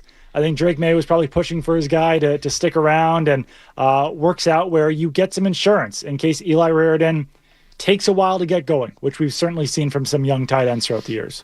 All right, Doug, did you hear Adam Vinatieri over the weekend? And why do you think the Patriots weren't, any of the Patriots, like Brady, Belichick, Kraft, any of them at the ceremony? It is strange. I wonder if it is because it was the Colts who presented Adam Vinatieri. If after that got announced, they were like, well, I guess this is a Colts thing. I guess this isn't a Patriots thing anymore. And I don't know. I mean, Vinatieri, it's just, he's a weird Patriot where obviously he meant so much to the team. They don't win those Super Bowls without him. But he was also a Colt for just so long that by the end of his career, when he retires a Colt and he spends more years in Indianapolis than he did in New England, it is kind of like, all right, maybe he's a Colt now. Maybe he's not a Patriot. And I know that's not the way that people in New England feel, but that seems to be kind of the national sentiment about Adam Vinatieri. So maybe that's why. But yeah, I don't know. I mean, the fact that both of them stayed away, Kraft and Belichick, was strange. You'd think that one of them would want to go if the other one wasn't going, you know? Just feel like both of those guys can't take credit for Vinatieri. You know, like maybe Kraft could, but it's like the only guy that they really can't take any credit for. But just thinking about some of the zings that he had, he went at, you probably heard it, went at Belichick about his cheerleading competition and mentioned getting franchised the fourth time. I didn't realize it was that thick on both sides. By the way, they're going to have Adam Vinatieri night the day of the Raiders game. I wonder what's going to happen that night. Interesting. I wonder, maybe he won't show up for that one. Adam Vinatieri Day, everybody shows up. Sends in a nice little 20-second video. Any update on the turf? No, I don't know. I mean, hopefully they get it down by Thursday. I don't know how long these turf processes are, but man, that's a costly mistake there. I can't imagine that turf is cheap. So next time, maybe they should go with, I don't know. I really don't know what happened there. Just keep the grass. Yeah, I mean, certainly grass. They could have sold it as you could have played on World Cup grass. I know. I mean, they should have. If the Monster Jam didn't come through and the concerts and everything, then maybe they could have tried to keep it for this season and see how that went. But there's money to be made with the Gillette Summer Concert Series. Oh, we all love the Gillette Summer Concert Series. All right, Doug, you getting any more beach time before camp starts? Yeah, I think we're gonna head back down there on Wednesday. I'll drive back up for the game and back, and then be there through Saturday. But went to your spot, went to the lobster pot this summer. God. I think it was. I've had a lot of lobster rolls this summer, and I do think that was the top one of the summer so far was at the lobster pot. And I have an issue with lobster rolls though. Somehow along the way, my 8-year-old daughter Olivia started liking lobster rolls. And that money starts to add up after a while when you're ordering 3 lobster rolls instead of 2. I think we could have waited on allowing her to try a lobster roll until she was a little bit older. Dude, if you got 3 lobster rolls, let's call it 2 chowders, and drinks is almost $200 plus with a tip. Yeah, it adds up real quick. I keep telling her that she's going to make us go destitute. But on whenever I left the Cape last time, Sunday, whatever, my wife and Olivia were both ordering lobster rolls. So I was like, you know what? I'll get a burger this time. Yeah. I'll save some money on my end. You know what? You know how we have like tax-free weekend in Massachusetts? Yeah. They should have a tax or a sale on lobster rolls. Like, dude, I bet you the lowest lobster roll going right now is $38. Probably. Yeah. There's Box Lunch in Truro. Theirs is usually pretty cheap, and it's actually pretty solid. But no, like, it's also, though, when you're paying less than $38 for a lobster roll, you're like, what really is this? Yeah, yeah, it's a lobster. It's a hot dog roll with some lobster in it. You don't want to pay $26 for a lobster roll, because then you're like, this is probably like old lobster. It was probably frozen. Who knows where this came from? So yeah, no, there should be a market price free weekend on the Cape sometime. Yes, I'll petition that way. We can have a big. What do you call those when you have a like a party for like clam chowder and lobsters? What do you call it? Oh yeah. What do you call that? Whatever. Have like a big party. Like a boil. There you go. Yeah. I'm in on that. Maybe this Joe Murray summer boil. I like that. I wonder if we can get any sponsorships on that one. I will say this, Doug, before you go, you have already been aggregated. This interview has been aggregated. You have highlighted Khalil Jacobs of Missouri football and Tanner Arkin of Illinois and Channing Canada of TCU, and the college football fans love it. I love that. Great. That's a good thing to be aggregated about. Whenever you hear that you've been aggregated, there's like a 75% chance that you're like, I don't know if I really said that or not. But no, I'll take that one. That one's good. It's you on the linebacker saying someone, quote, you need someone to be the third linebacker, and those were your, and that was your candidate. Doug, appreciate your time, man. Get some more rest before the summer and enjoy the game this week. I will, absolutely. Thanks for having me, Joe. You got it. He's Doug Kyed, everybody. A real reporter. On the grounds. And he knows a lobster roll. And he knows how much they are, too. We'll hit the headline here. I'm Joe Murray, 98.5 The Sports Hub. Sports Hub headlines. All right, Red Sox and Blue Jays underway in Toronto right now. Sonny Gray pitching well, only giving up one run. We're in the bottom of the sixth inning right now. Sox, though, got to get that offense going. Adley Rutschman. And somebody has tweeted me a few. What about Gold Rush? Rush Hour. Not so bad. Stanley is in Taunton. Hey, Stanley. Joe, it's been a long time. Can you hear me okay? Yeah, how you doing? Not bad, brother. It's that time of year again when we had our conversation last year. Who do you like for the 8-team division winners for the NFL this upcoming season? So the division winners in the NFL this year. I haven't done my full betting. So you want me to call you back next week or something? Or no, but I'll tell you right now. I lean New England in the AFC East. Thank you. Can we talk about that real quick? Yeah. People are not understanding that the Bills' offensive line is low-key suspect. They have a new coach. Not only that, their secondary or defense is not as good. And just because they got DJ Moore really doesn't mean anything. Yeah. I agree. I think they've lost so many guys on defense, too. I have a slight lean on the Bengals in the North. Yes. Yes, so do I. But, again, the health, right? It always comes down to that. I think the Jags are legit, but I think the Texans, C.J. Stroud takes a step this year. I think the defense covers his butt, man. I think that's what it is. I think he has to be better, though, you know? 100%. We all know the Rams are going to win the West. Yes, and just as AFC West, though, I'm not as sold on Denver as everybody else is, but they're probably the favorite right now. Chargers. I was going to say, I wonder if the Chargers actually get their head out of their ass. The reason why you should think about the Chargers a lot, because they have an offensive guy, Mike McDaniels, especially how he was basically to revitalize that whole Miami offense. And now that he's over there trying to help Justin Herbert, who's a playoff choker, maybe he brings him up into the next step where he doesn't have that issue. And if their offensive line is healthy, they can win that division because that defense is hard-nosed too. And also, that Chiefs team really didn't do much this season other than draft 2 cornerbacks to replace the 2 guys that they traded. Yeah, I don't disagree. I'm a Bears guy this year. I kind of like the Saints and the Rams. Yes, I have them in the West. Next week, call back for college or not? Oh, yeah, we'll do some college next week, my man. All right, brother. You have a good one. Appreciate you, dude. Keith is in Florida. Keith. Hey, Joe. How you doing this evening, buddy? Haven't talked to you in quite a while. You know, I wanted to make a comment about something and then tell you something that I had been normally thinking during games when they were losing a lot of games prior to the 2 times that they had winning streaks.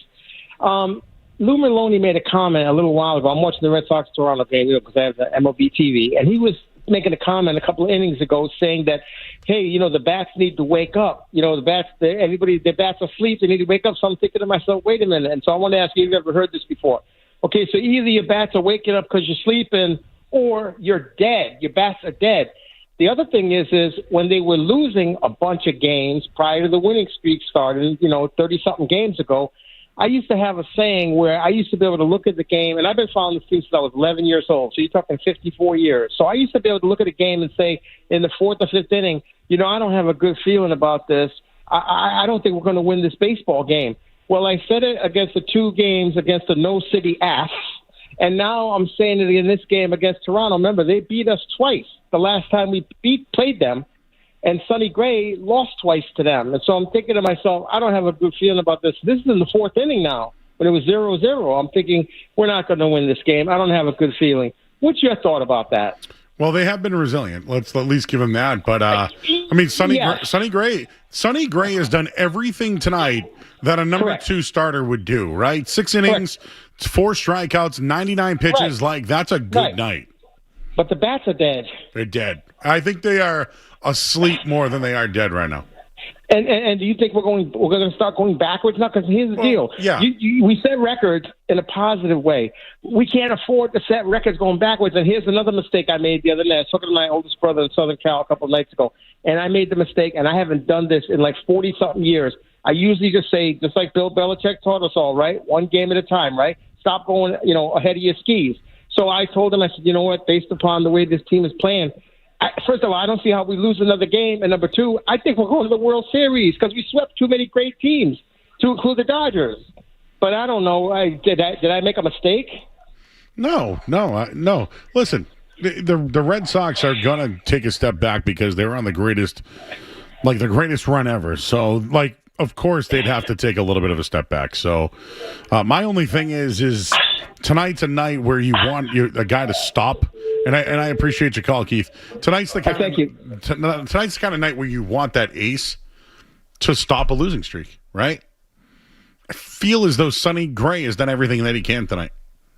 Can the bats wake up here and get him going? Did I miss something, Skaz? You guys were looking at me. It's just a lot going on back here, Joe. What's going on back there? Riley's, it's, her last week, 2 weeks. She's got a lot of takes and stuff to get to, I think. She's got takes on Tupac. She's got Patriots training camp takes. Yeah, she's all over the map. Do you want to do in or out with us, Riley? She can't hear it. Yeah, she does. She does. Okay, cool. Well, maybe we'll find out. Should we live free or rye at some point? Maybe later in the week. And what are you trying to get a bunch of... We'll talk about it next. We'll We'll break. In or outs next here on the Sports Hub. What's it gonna be, McFly? Are you... Boston 98.5, the Sports Hub. Sports Hub headlines. All right, Red Sox threatening right now in Toronto. They're down 2-0. Sonny Gray's pitched well. 6 innings in this one. Let me see. Sonny Gray, 6 innings, 6 hits, 2 earned, had 4 strikeouts, did give up 1 home run, 99 pitches in this one. McAdoo, a home run in this one. But the Sox right now, 1st and 3rd, no outs. They're threatening right now, trying to hang on here to keep Sonny Gray in the mix to not get the loss. And the Patriots play preseason game number 1 this week versus the Colts. He signs Hunter Henry to an extension today worth up to $16 to $20 million a year. Headlines, they are brought to you by Awaken 180 Weight Loss. Don't put off losing weight this summer. Reach a goal during the easiest season for weight loss. Awaken 180, the official weight loss program of summer. I'm Joe Murray. Boston Talk Sports. Drake May. We all know what, but we won't say what. Yeah, worst take on these airwaves in the last 24 hours. We may not take a call today. The Sports Hub. Are you in or out? Gotta know without a doubt. I'm the one you need for a dirty deed. I'm the best. Success is guaranteed.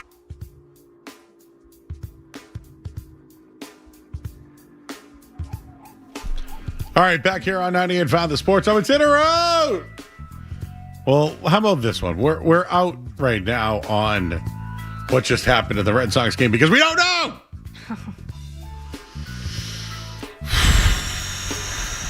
Okay, just so you guys know, I think we got ourselves a situation. Is Alex Cora managing this baseball team again? Are we forgetting the outs? I saw one out, but I was reading the scores from ESPN, which isn't always accurate.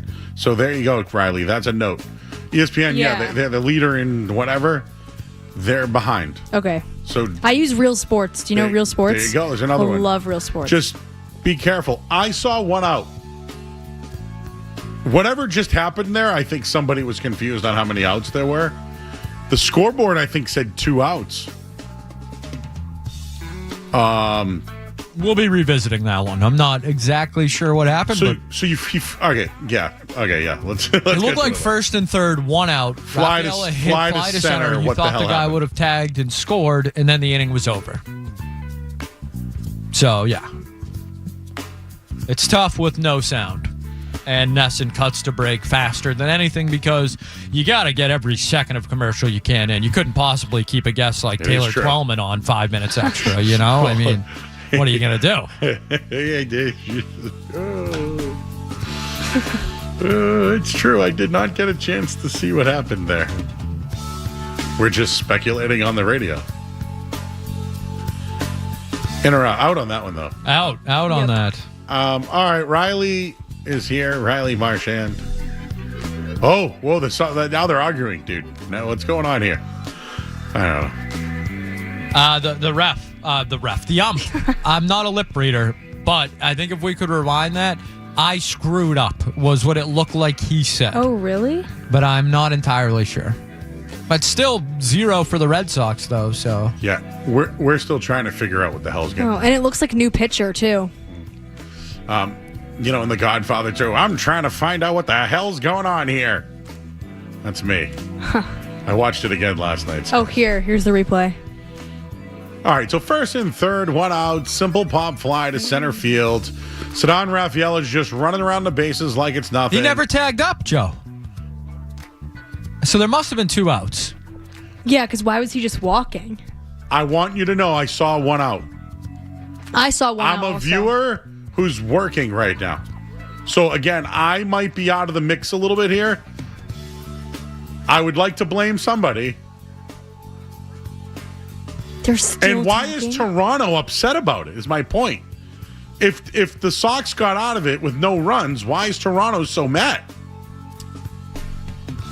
And what sucks is Sonny Gray, who pitched well tonight, probably got pulled, right? Is that what you're saying, Riley? They're going to a new pitcher if you look now? at the scoreboard, it says Moran, P0. So Sonny Gray's night's over. He gives up 2 runs. One. The Blue Jays are pissed about something. This is wild. I actually don't really understand what's going on here. Unbelievable radio. Jared Carabas, 2 minutes ago. The scoreboard in Toronto had 2 outs, but there was 1 out.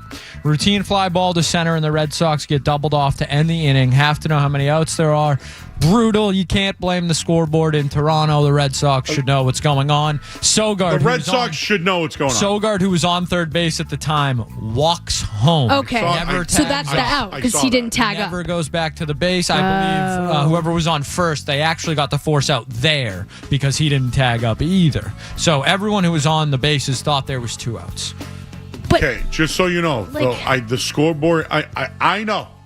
I know the answer is the Red Sox should know. Yeah. I'm just letting you know what I know. I got to look this up. Okay. Yes, Carabas has it that the scoreboard in Toronto had 2 outs. Play-by-play. that stinks. So this just happened, right? Okay. Siegler single to center. Wong single.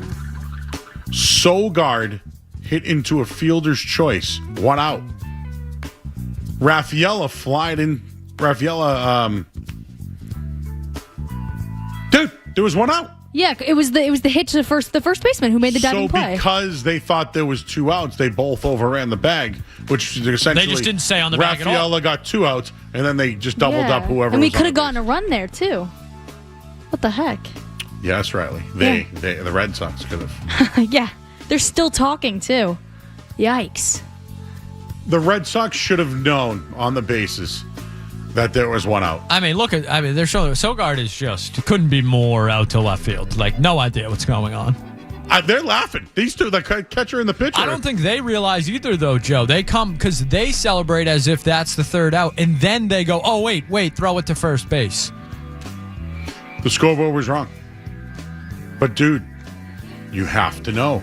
The bench, the third base coach, the first base coach. Come on, guys. This is Little League Baseball. If the Patriots did this, though, everybody be blaming them, saying, oh, Gillette. My thing is this. This is bad from Toronto's point of view.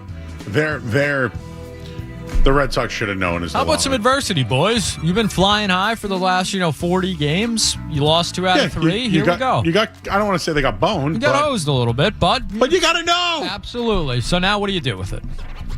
Let's find out. All right. Well, there's our beginning of In or Out that we always do. The appetizer. Well, should we just hit a headline quickly and then just come back to get back on?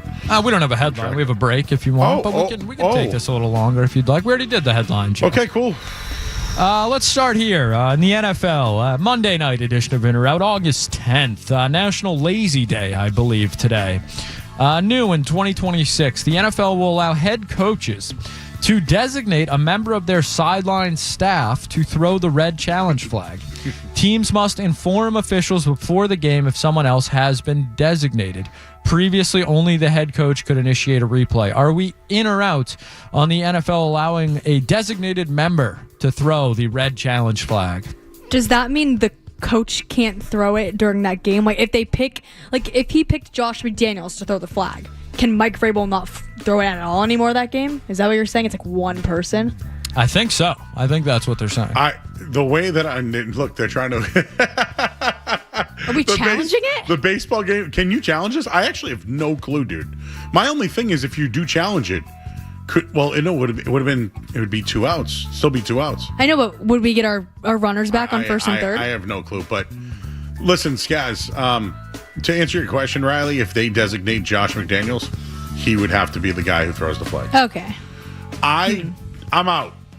I like the head coach throwing it. I am out on this because I feel like the head coach in the end will be responsible whether it's corrected or not, right?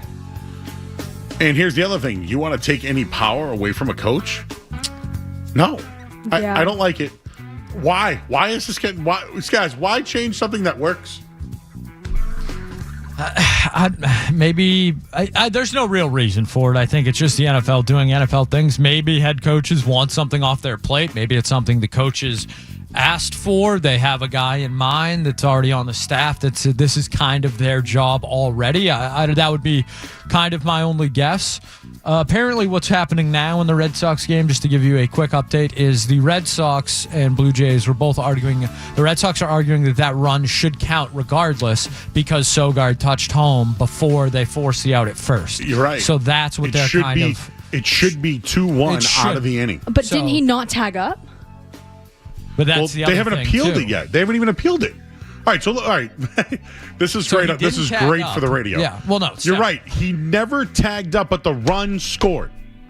But did it score if he didn't tag up? They can't appeal it that's because what I'm saying. No, but they can't appeal it because the run scored and the out has already happened. So the run. Okay, ready? Let me sum Take this the up. run away. Give Oh the wow! out back? Look at. Oh, we got the control. Yeah. This is NYC. This is fact. Okay.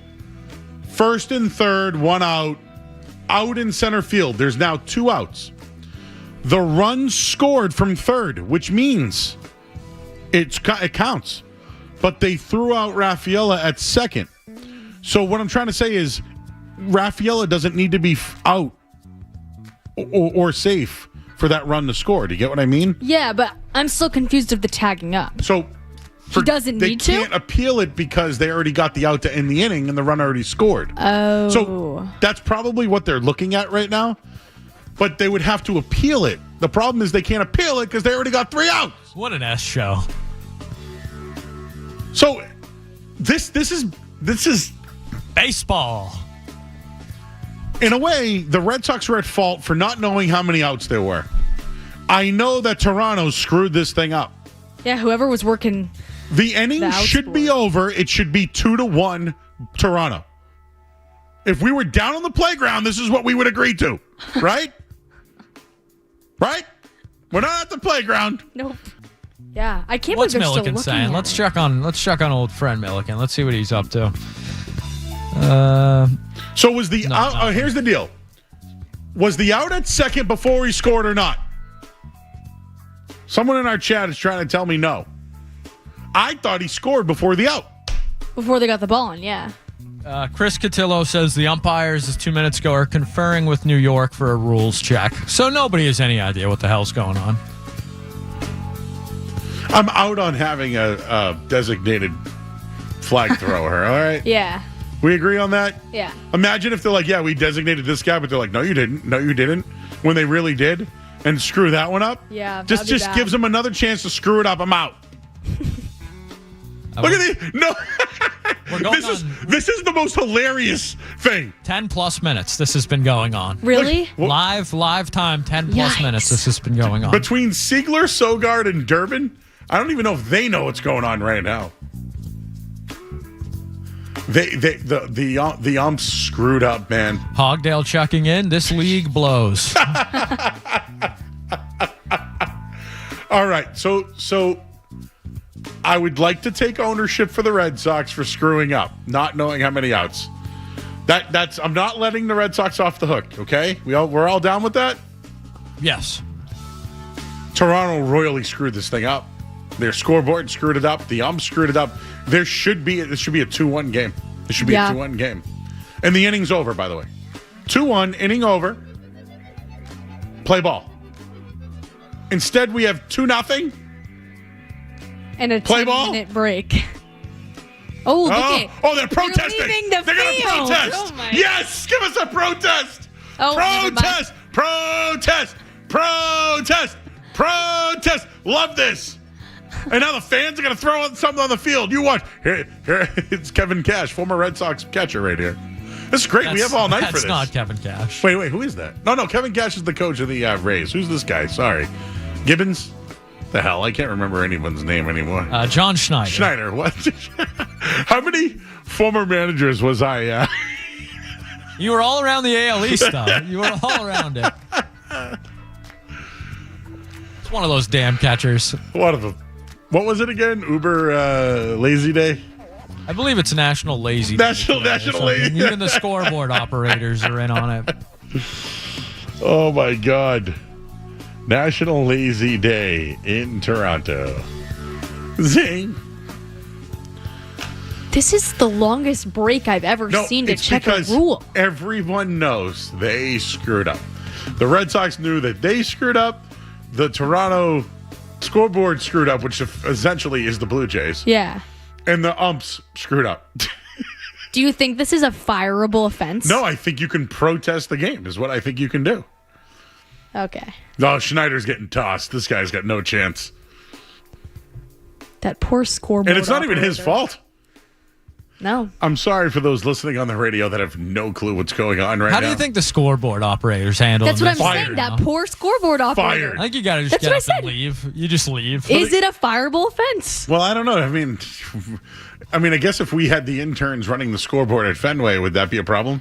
I think they would probably. No offense. I think they would let go of the intern. If you gave them that big of a responsibility and they messed up this bad, I think that could be you need a break. Do you know what I think you'd be good at? What?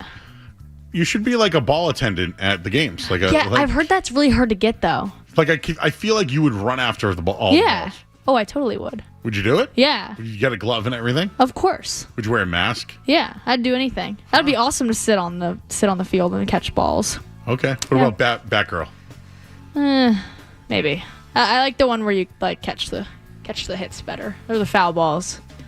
Oh my gosh, they're still talking. Oh my goodness. Somebody, Jeff, checking in. You guys are being so sarcastic, but this is great radio. Twitter is an absolute mess in the game sound. I can't even read it. Joe, he scored, and then they didn't challenge the third base tag. They challenged the first base, making the run scored because he scored before the out at first. Yes! That's what I'm saying! It should be two. Hey, listen to me, everybody. Listen! Can they hear me out there? It should be 2-1, play ball, 7th inning. We're going on 15 minutes, Joe. Don't even have to go to New York. How long do you guys think this is going to go for? Who would have thought that Brian Bayo is the voice of reason in the dugout? The right Red now? Sox dugout is doing the wave with the Toronto crowd. Are we right being now. serious right now? Yeah, they just showed them. They Oh were two my pitchers. gosh. In the All right, here we Sox go. dugout. Here we go. Well, we can't do it live, but we'll break it down for you. The run will score. Run will score. Yeah! Yes. Let's go! 2-1, 7th inning. They listened. That's awesome. Hey, you know what? Chad Tracy, if he reviewed that, should get credit for that. That's the rule they're saying from New York. Good. It's right. It's right. Mm-hmm. It is right. It took a little while. A little while. Oh, Siegler's like pointing to his head. Yeah. So oh, yeah. Gee, yeah, he knew. Oh, yeah. Oh, guys. Ball knowledge right there. Sorry, guys. No. That's kind of funny. No. It is funny, but you guys got to know how many outs there are. Come on, Yes. Yes. Ooh, he looks a bit annoyed. Head coach of the Blue Jays. I told you he's going to get tossed. Yeah. Schneider's going to... getting We're there. in the 7th. Dude's getting tossed tonight. You think? If not tonight, tomorrow. Tomorrow, Yeah, definitely. Yeah, he's due. I'd bet on it. 0.5. One of these games, over. Oh, look at that. Ooh, he stretched his Oh, neck. yeah. You see that one? That was Yeah. like a dad trying not Yeah. to discipline his child move right there. Big, deep breath. Yeah. All right, let's... Giovanni Moran might need to warm up again. Yeah. Let's play ball. 2-1. Like we said, runners on first and third. Sacrifice. Guy on first was tagged out after the run scored. So 2-1. What else? What's that? What can we possibly follow up? I think I got something. After this. Yeah, sure. Something else that's taken not maybe just as long as this, but this from the AP out of Las Vegas today. The murder trial of one Tupac Shakur begins today. The murder trial of Tupac Shakur, the killing in 1996. They've reopened the trial today. Are we in or out on the murder trial beginning of rap icon Tupac Shakur? In. Okay. Carry on. Have you watched the Sean Combs Reckoning documentary? Yeah, it's disgusting. It's so bad. I don't want to say anything to get me caught on radio. Well, let's call it what it is. Years ago, was it the Mike Tyson fight? I can't even remember what it was now. I believe that is correct. Both of them were in California. Oh, no. Oh, this is the Tupac one. Sorry, I'm thinking of Biggie. Biggie was killed later. Yeah. But yes, after a Mike Tyson fight in 96, he was in a black BMW with Suge Knight, who was the owner of Death Row Records at the time. White Cadillac pulled up, gunfire. Tupac was shot 6 times. Yep. Well, actually, he was killed 6 times, shot 6 times. The first time, it didn't die. Yeah, because then he wrote that song. He was like, "You tried to kill me off, but you didn't," or whatever. He said something like that. Something like that. Something like that. I took it and smiled. I think he's. He said something. And then he said it's time to set the record straight. After that. Yeah. And another catcher down. Is that Wong? I think it's Connor Wong. Oh, here comes Tracy. But yeah, he got shot. He died 6 days later, but Suge Knight survived. The case was cold for many, many years. Let's just say this. I think the streets know it's out. I think the streets know. I think the documentary knows. If you watch the documentary, you know who's behind both of them. Most likely. That's my opinion. I don't know. Yeah.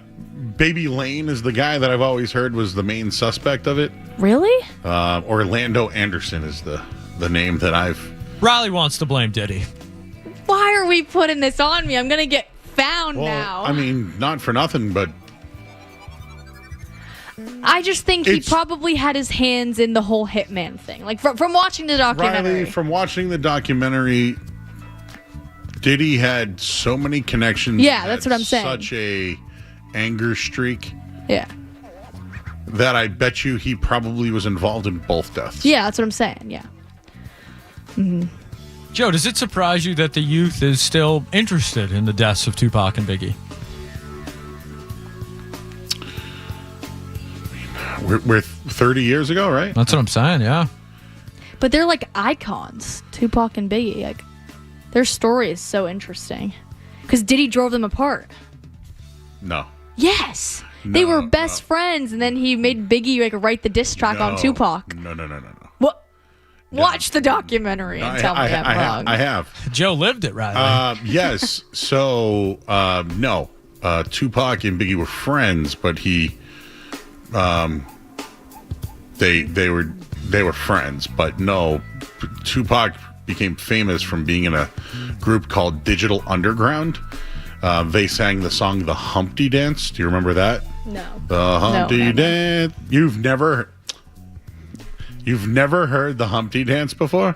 Nope. You never heard, "I'd stop what you're doing because I'm about to ruin the image and the style that you're used to. I look funny, but y'all making money, sees all your world. I hope you're ready for me, and I gather round. I'm the new fool in town, and my style's laid down by the underground." No? That was great, but no. My name is Humpty, pronounced with the umpty. Hey, yo, ladies, ho, I would like the funk beat. No? No, good beat, but no. Alright, stop what you're doing, because I'm about to ruin the image and the style. You've never heard this song? I have not. Joe, I'm making money, see? So, yo, world, I hope you... Nope. You never heard that song before? I haven't. I've never heard that song before. But I just know that Tupac sang that song where it's like, he was like singing to Biggie, and he was like, "I used to let you sleep on the couch," and then he like got with his sister or something. No. Or he got with someone. No, Riley.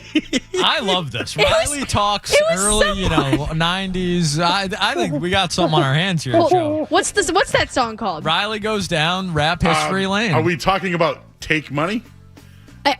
Hold on. First off, you claim to be a player, but Oh, your wife. It was his wife, not his sister. Sorry. And then he goes, "I used to let you sleep on the couch," and then he Yes. said, "No more, because you got with my wife." Yes. That's what I meant. I said sister. I'm sorry. I forgot. I mixed it up. That's crazy. That's horrible. It's supposedly not true either, but I don't know. I don't know. Okay, I'm just saying the whole documentary frames it as like Sean Combs like broke them up. They were friends, and Sean Combs forced Biggie to hate on Tupac, and then Tupac hated on Biggie, and it was like a whole friendship breakup. So, I find it very interesting that that's the perspective shaped by the documentary. I think that's interesting. That's what I got. I would look at more East Coast, West Coast. I know that. Biggie was East Coast. Yeah. Tupac was a part of East Coast at one point as well. And then he went to jail. Oh, you're right. And then when he got out of jail, he joined Suge Knight, who owned Death Row Records. Yeah. And so they made a song called California Love. California Love. That one, yeah. So he ended up teaming up with Suge Knight and Westside. Diddy didn't like that. Nope. I just still can't believe he hired he hired a videographer to film his last days before his trial. That was beyond me. That you're filming your last few days before you go to a trial for, what was it for? Assault, right? And like sexual assault, sex trafficking. And he filmed himself before it. That's just, like I said, that's beyond me of why you're Will vlogging. Diddy testify? Against this? Will he go on? Is he still in jail? I mean, he's serving a 4-year prison sentence. I don't know. What is it? Did you see how? Oh my God, what's his name? Sent him flowers Diddy sent flowers to who made the documentary? 50 Cent. 50 Cent, yeah. And when it came out, Sean Combs sent flowers to him, to 50 Cent. Diddy's denied everything, but there are many people that said that he wanted Tupac and Suge both killed. He's And not on the witness list. He's not on the witness to be called. Are we being serious right now? After all the information that came out in that documentary, he's not being called to I like how upset you are, Riley. That's about something horrible. That happened 10 years before you were born. But don't you agree with me? That's horrible. I mean, yeah, I would like to see some justice Yeah, served. you know what was horrible is we got unbelievable rap music from two guys that happened to turn into but an they East-West died. battle that didn't need to happen. And yeah, maybe Diddy was in the middle of it, but Suge Knight wasn't a great guy either. He almost tried to kill, allegedly, tried to kill Vanilla Ice. You know who Vanilla Ice is? Yeah. Okay. Mm-hmm. But Suge Knight was a gangster. Yeah. I just. Suge Knight could have played for the Rams, so did he? I don't even know, actually. I don't know either. But he was a bad man. And have you seen Straight Outta Compton? I've heard that's a song, right? It is a song and a movie. Okay, I've heard the song. I didn't know it was a movie. Yeah, Straight Outta Compton with Ice Cube. I know Ice Cube. Friend of the show. Yeah, friend of the show. Was he just in town this weekend? Really? Yeah, we had Ice Cube on He's last funny. year. He's very funny. I like Ice Cube. Yeah, he was, let's just say that was before the Tupac and Biggie drama. What? Because really, Eazy-E and Dr. Dre had the first drama. Oh. Because, one, they were in a band together called NWA. Never heard of NWA. Okay, you should go look that up. Doing it right now. Yeah, so they were under Ruthless Records was the name of their group. They had lots of hits. They were huge. Come to find out, the band wasn't getting paid the money Eazy-E was because it was his business. Oh, they had Eazy-E, Ice Cube, and Dr. Dre? Wow. And DJ Yella and I don't know DJ MC Yella. Ren. I don't know MC Ren. Yeah. And who's the Arabian Prince? Yep. Who's that? There's Another guy? Yes, and so what happened was Ice Cube was the first to leave. He goes, "You're not going to pay me. I'm going on my own." Ooh. And then he went on his own and he came out with a diss track called No Vaseline. Yeah. Have you heard that? No. You should take notes. Okay. What is it called? Well, No Vaseline? No Vaseline, correct. Interesting. And if you listen to the lyrics, you'll know what happened. Okay. And then... Let me go read the lyrics. Nah, not on the air. Okay, I won't do it on there, but we're still going to read them. And then what happened was that happened. And then Dr. Dre was like, "Hey, I need to get out of this because Eazy's making all the money." So Jimmy Iovine, who helped Tom Petty and others get out of their record deals, got him out of Death Row. Got him out of Death Row and put him in his own record company, which Eminem is now a part of. What's the name of that company? I don't know why I'm forgetting. Interscope Records. Oh, I saw that on the list. So they ended up starting, but he needed to find somebody to help. So Jimmy Iovine found Trent Reznor. Trent Reznor found Marilyn Manson. And then Dr. Dre found Eminem. Eminem found 50 Cent. Oh, wow. And that's how Interscope Records started. Okay. This is a lot of ball knowledge that I'm being taught. I really did like that documentary, though. If you like that one, you should watch Defiant Ones. Defiant Ones? HBO. Okay. You should also watch Straight Out of Compton. Is that also a documentary? No, it's a movie. Okay. It's kind of like what do they call them? You know, it's not a documentary, but it is the origin story. Bio? But it's not a biopic. It's but fictionalized, though. Yeah, you know? it's a little fictional. Yeah. Like Bye Felicia. Historical fiction almost. Bye, Felicia? Bye Felicia. You never heard that before? That's a meme. Yeah, Bye Felicia. She doesn't get it. No, I know like the doesn't meme get where it's the like, meme. "Bye, Felicia." Yeah, she knows the meme. Bye, Felicia. That was also in Friday. Do you remember? The girl that he was dating. His In sister's what's name? Friday? Day of the week, What's Riley. no? Well, obviously, right? It's the day Never of the- seen or heard of the movie Friday. No, Friday. Ice Cube directed it. Is that the one? Have you ever heard of Boys in the Hood? No. Friday. No, I'm from the seacoast of New Hampshire. I've never heard of these movies. I didn't grow How up about, with these type of movies. Barbershop. Nope. And Oh my God, I need know. help, guys. Well, give me another one that Ever seen Are We There Yet? Are We There What's Yet? that? It's an Ice Cube family What about classic. 21 Jump Street? Okay, of course. And You've seen 22 that. Jump Street. So, do you know the guy that's the father, the cop, who always gives the mad eyebrow stare? Maybe. Do you know who Ice Cube is? Yeah, yes, I already said That's this who the earlier. I guy know is. Ice Cube. Oh, okay. What's the movie where there's the bald guy and the guy makes a joke where he's like about his bald head? It's Ice Cube's in it, right? Dude, it's another meme. Oh, I wish I knew what the quote was. You would find it That's funny. the movie we're talking about. Wait, really? Where he Well, no, walks you're about? thinking of you're thinking of Devo? You're thinking of either It's where Devo the guy or walks you're by and he's like, thinking "In of your the bald Fast and head." the Fast and the Furious with Tyrese Gibson and The Rock. Hold on. Which is I think that's what you're thinking of with Let me look it Christopher Bridges. Oh my God, it is. That's the one I'm thinking. Yeah, You're right. that's not that's a totally It's like different you movie. better hide that bald head or something. Yes, that's yeah. Oh, Riley. We're educating the youth, Joe. It's what we're here for. We're not doing Oh my gosh, I'm watching a documentary right now about the Ocean Gate sub. Oh my God, the guy who was We followed that long and intense. the guy who was in charge, like the owner of that company is crazy. Yeah, I know. We was that a year ago, guys, or 2 years ago? It was 2 years ago. I'm pretty sure. We would dig up stuff from it every day because it Yeah. was kind of crazy. Did you know he went to Phillips Exeter Academy?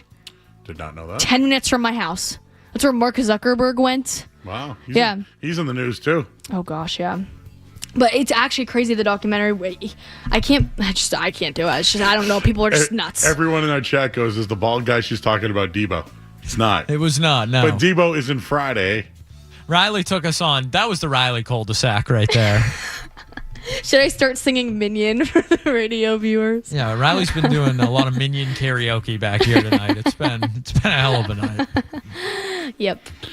So when Tupac sang "Out on Bail, Bust Out of Jail, California Dreamin'," he really got out of jail. Yeah. Yeah. Yeah. Yeah, he was like in jail, but like Suge Knight helped him. That's good.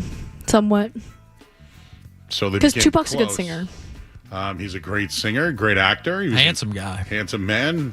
There's this guy on TikTok that looks just like Tupac. It's really well, scary. If you ask me, I sometimes think Coolio ripped Tupac off.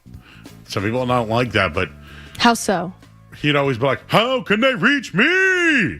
Like, isn't that how Tupac raps? Remember Dave Chappelle had remember he was in the club and he goes, "I wrote the song a long time ago. Wrote the song a long time ago." That's how Tupac raps. Really?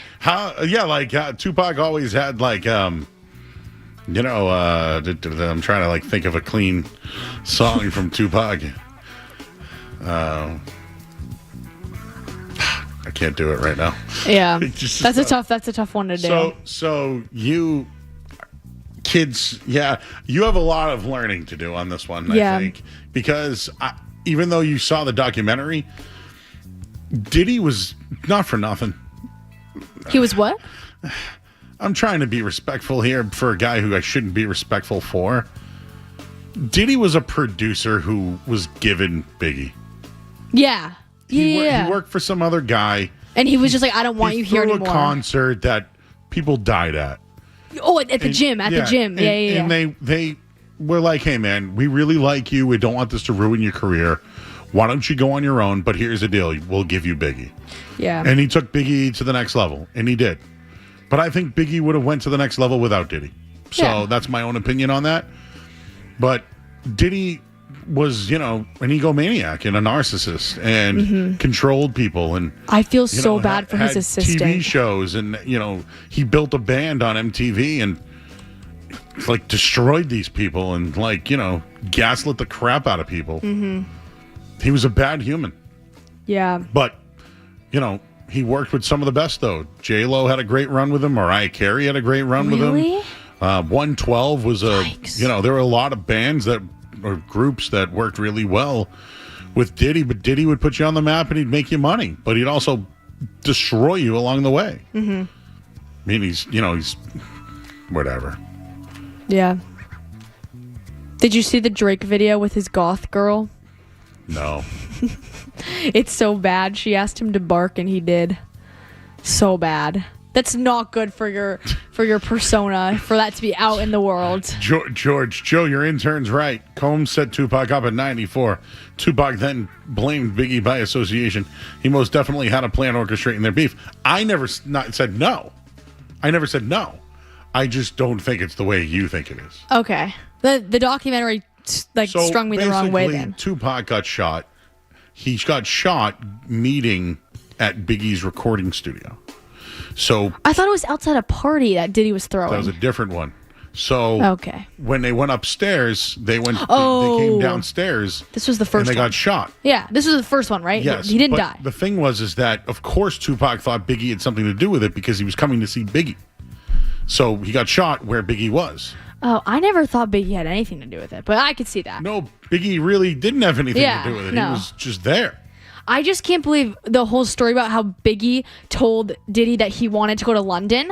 Remember that? And then Diddy was like, no, you can't. go. Yeah. And then he died. That's a crazy coincidence if that is a coincidence. I think it's towing the line, but because he was told not to go. They were like, Biggie, don't go to California. You know, I don't know how you could get away with this, but I really think that maybe you should do a documentary on, hip hop and where it's come from. Yeah, and maybe you could start from the 90s with Dr. Dre. If you ask me who's a better producer, Dr. Dre or Diddy, I think Dr. Dre's better. I bet you Diddy made more money. Yeah. Well, in the end, Dr. Dre made more money. Because do you know this? I'm going to share this one more time. Okay. So in the Defiant ones, which is on HBO that you should watch. Okay. Jimmy Iovine was a radio producer. He helped produce John Lennon. Ooh. Stevie Nicks at a young age. Bruce Springsteen, Tom Petty. You know all those names? Yeah, of course. Okay. He was really good at meaning, Taylor Swift couldn't get her records back recently. Yeah, and she did remake all of them. He was really good at trying to get people to own their own music and all that. Dr. Dre, when he left Death Row Records, couldn't own any of the music that he did. So Dre Day is a beef against Eazy-E. Used to be my homie, used to be my ace, and talked about Eazy-E. But then they came back with another rap song called Dre Day Only Make Eazy's Payday, because all the stuff they did on the Chronic album, Eazy-E got paid for. Oh. Because he was under contract with Death Row. Yeah. So you should really learn about how these guys in the record companies destroyed everybody. Yeah. And let's not even forget the people of the 50s and the 60s who signed contracts that didn't know they weren't going to get paid. Right? Wow. Think about that. There's a whole history of that, and I think that would be a really nice thing for you to learn. Yeah. And then when you get older and you sign contracts, you're going to be like, not going to let the company own me. Yep. All right. Own your own job. I think we're done now, Skaz. What do you think? No more in or out. That's going to wrap up a Monday night edition of In or Out. So are you in or out on Biggie being involved in the death of Tupac? Out. I think I'm out. I don't think he should be associated with Me that. either. Yeah, it was not his fault. I mean, that would be crazy if it came out and it was his fault, but I don't think so. Biggie once did say that when he had a chance to talk to Tupac basically said it was all for show. What was all for show? The rap, about his wife and all that stuff. Oh, really? Because I don't think she's ever admitted it, which is not good. Faith Evans was his wife. Okay. Is she dead? She's not dead. Okay, so she still has time. She could admit it. She could. I wonder why she That's weird. She was in the documentary. Oh, that's weird that she hasn't admitted it. That's kind of odd. Because maybe she didn't. Maybe she didn't what? Maybe she... Hang out with Tupac? I'll tell you off the air. We got to go to break. I'm Joe Murray, 98.5 The Sports Hub. More Joe Murray coming up on the Sports Hub.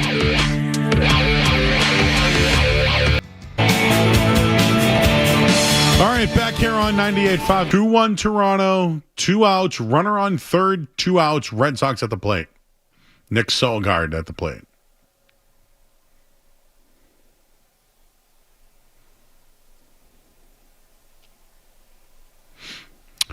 And the Red Sox lose game 1, 2-1 tonight to Toronto. Excellent pitching matchup in this one. But in the end, the Red Sox can't do enough offensively. They lose 2-1 tonight. Sonny Gray gets the loss. 6 innings, 6 hits to earn, 4 strikeouts. There was a little bit of controversy in this one as a run scored in the 7th. But the Red Sox did not know how many outs there were. They did score 1 run, which would have been a sac fly and still a runner on base. In the end, Fake run. It is a fake run. In the end, though, they lose 2-1. They couldn't get their bats going at all. They had multiple situations where they could have. Overall, 6 hits tonight. They've got 5 walks. They struck out 7 times. Raffaello went 2 for 3 tonight. Solgaard had a hit.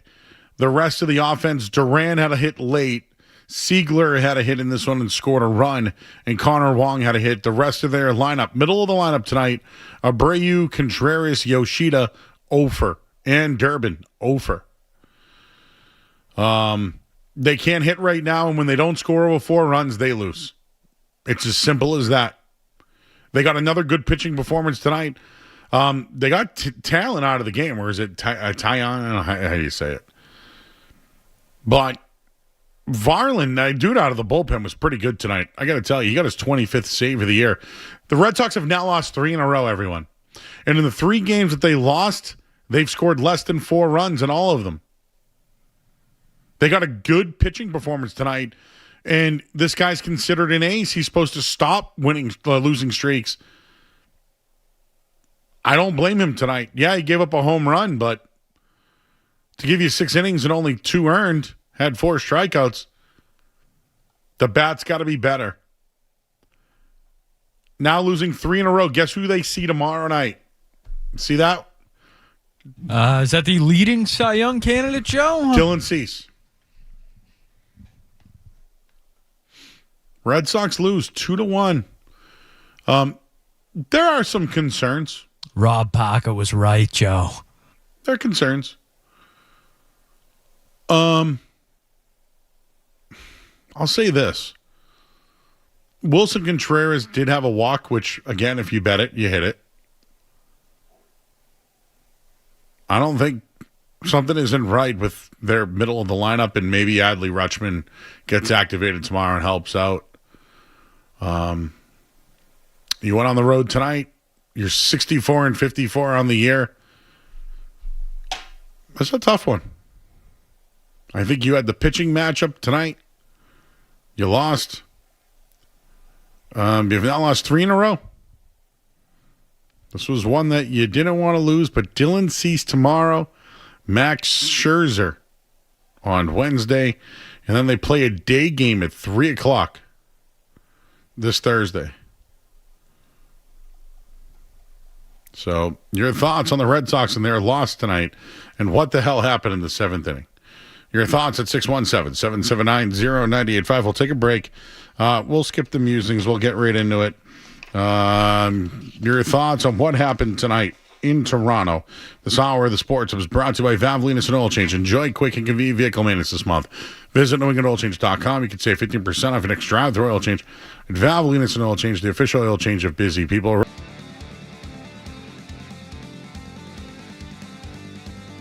The 1 home run in this one, but the Bats, they got 6 hits in all, 5 walks, 7 strikeouts. Sonny Gray falls to 14-3 on the season. Sox have lost 3 in a row. Dylan Cease will get the start tomorrow for Toronto. The Patriots gearing up for their joint practice with the Colts this week. They'll play on Thursday night. Hunter Henry got an extension, and the Dolphins acquired Caden Wallace today in a 7th-round pick for a 6th-round pick.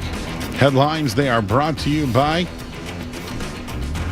Safety Insurance, providing comprehensive coverage for your auto, home, and business. Ask your independent agent about safety. I'm Joe Murray. Listen to it, laugh at it, get mad at it, agree with it, argue about it. It is Boston Sports. Boston Sports. And it is all we do. 98.5, the Sports Hub.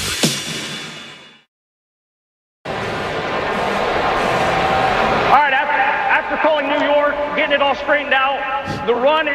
score into the inning. 2 runs for Toronto, 1 run for Boston. It's obviously a rule, but it doesn't make any sense. First ever for me. Yeah, doesn't make any sense. First ever. Let's go down to Hazel. Okay, so I called Max Scherzer over and I asked him what was going on. He said their argument is that the home plate umpire waved us off. He didn't give us a chance to appeal. And then Scherzer went on to say, but if the umpire didn't do that and we just ran off the field, the run counts. And I said to Scherzer, have you seen this before? He said, absolutely, I have seen this before. And the fact that the home plate umpire waved us off and didn't give us a chance to appeal, that is our argument. So that's the Blue Jays' argument, that they weren't given the opportunity to appeal.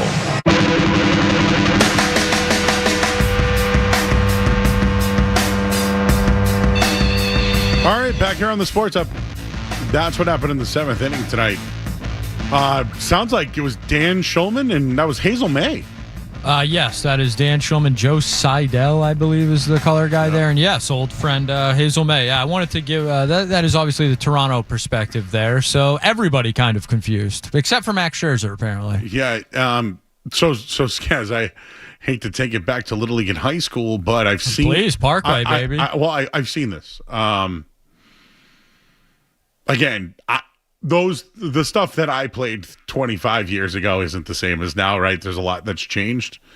So all those guys back when I played. I'm not trying to do that, but I've seen this before. That is the way that I have interpreted it. If the umpire waves everybody off the field, you cannot appeal. Which is exactly what happened. So it's kind of like the dead in the head rule in the NHL where, if the ref, even if he didn't quite get to the whistle in time, if he ruled it, dead in the head, if the ref has ruled it dead, it's over. So I can think of a time it's happened where our coaches would teach us not to leave the field even though the umpire has told us to. And then what we would do is we'd have the pitcher back on the mound, step off, and then appeal. So I've seen it at not the major league level before. That's why when it was all going on, I'm like, no, the run should count. The Blue Jays got 4 outs in the inning. The rule says that if the run scores before 3rd out, the 4th out means nothing.